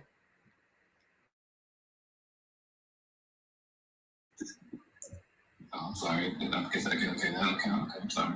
No, I'm just saying. How do you?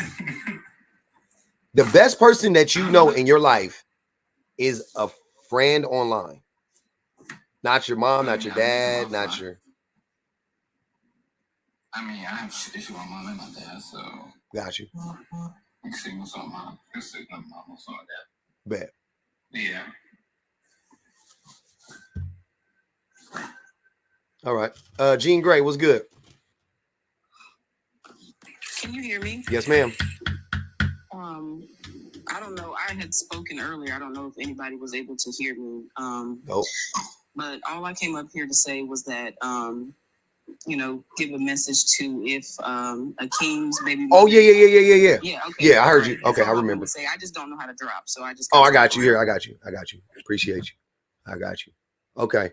All right, Shia, you could go too. You trolling. Hey man, you got something else you want to say, Jeff? I'm about to end this thing. It's dinner time. And I gotta kiss my babies goodnight. No, man, I appreciate you holding the line for it. I think I'm finna go live. I don't know that for sure. You know how I be doing these late night situations on purpose, not on purpose. Creeping. Yeah, enough was enough. That felt like when I asked my kids what happened to the homework. Like, where was it? Where did you put it? The dog ate it. I baked a half a dozen cookies, youngest. Where these cookies go? I don't know where the cookies went. That's what my son told me yesterday somebody stole his homework. I was like, nigga, people don't steal homework. Who steal homework so that they go home and do it? Like, that's what that felt like. The dog. That's when they say the dog ate it. We have a cat. Oh shit. Homework, then the Haitians ate the dogs, man. It's wild out here. And they eat homework apparently. The Haitians eating homework out here. That's what I heard. Jay Will, what's good with it, fam?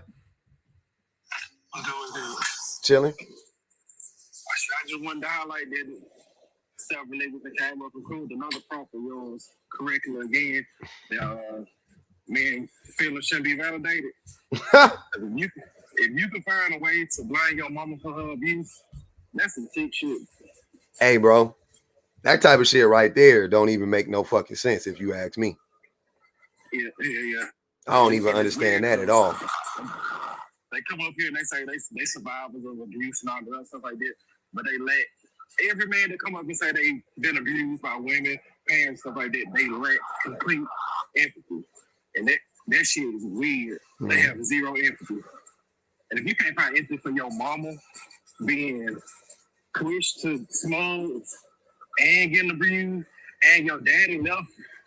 And it legit is the reason why you're in foster care.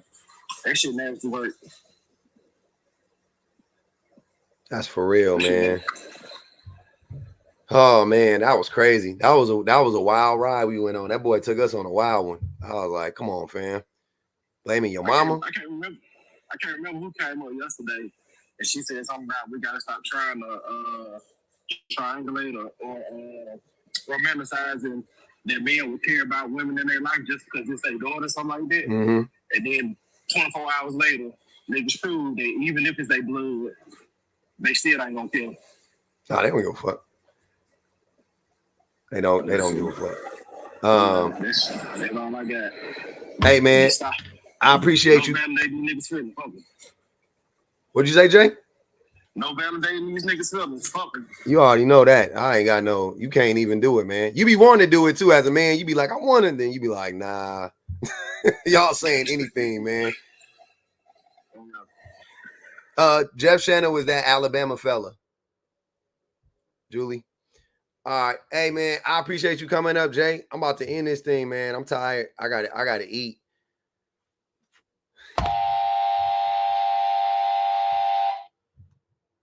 We did it, y'all. We made it, y'all. We did 3 hours and 44 minutes, man.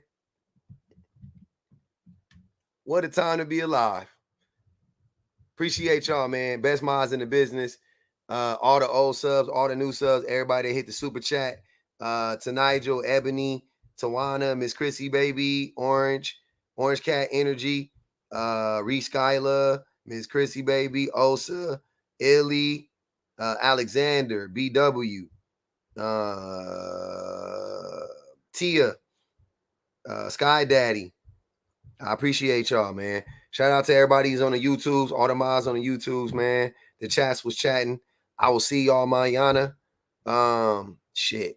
I don't even know if I'm gonna be able to go tomorrow. We gonna see though. I got a meeting in the middle of the day. It might fuck up my whole little get down, but I appreciate y'all. We got the live going right now. I got the playback. Got the playback going right now on YouTube. If y'all want to go check it out, check out all the new videos, all that stuff. Y'all know what it is.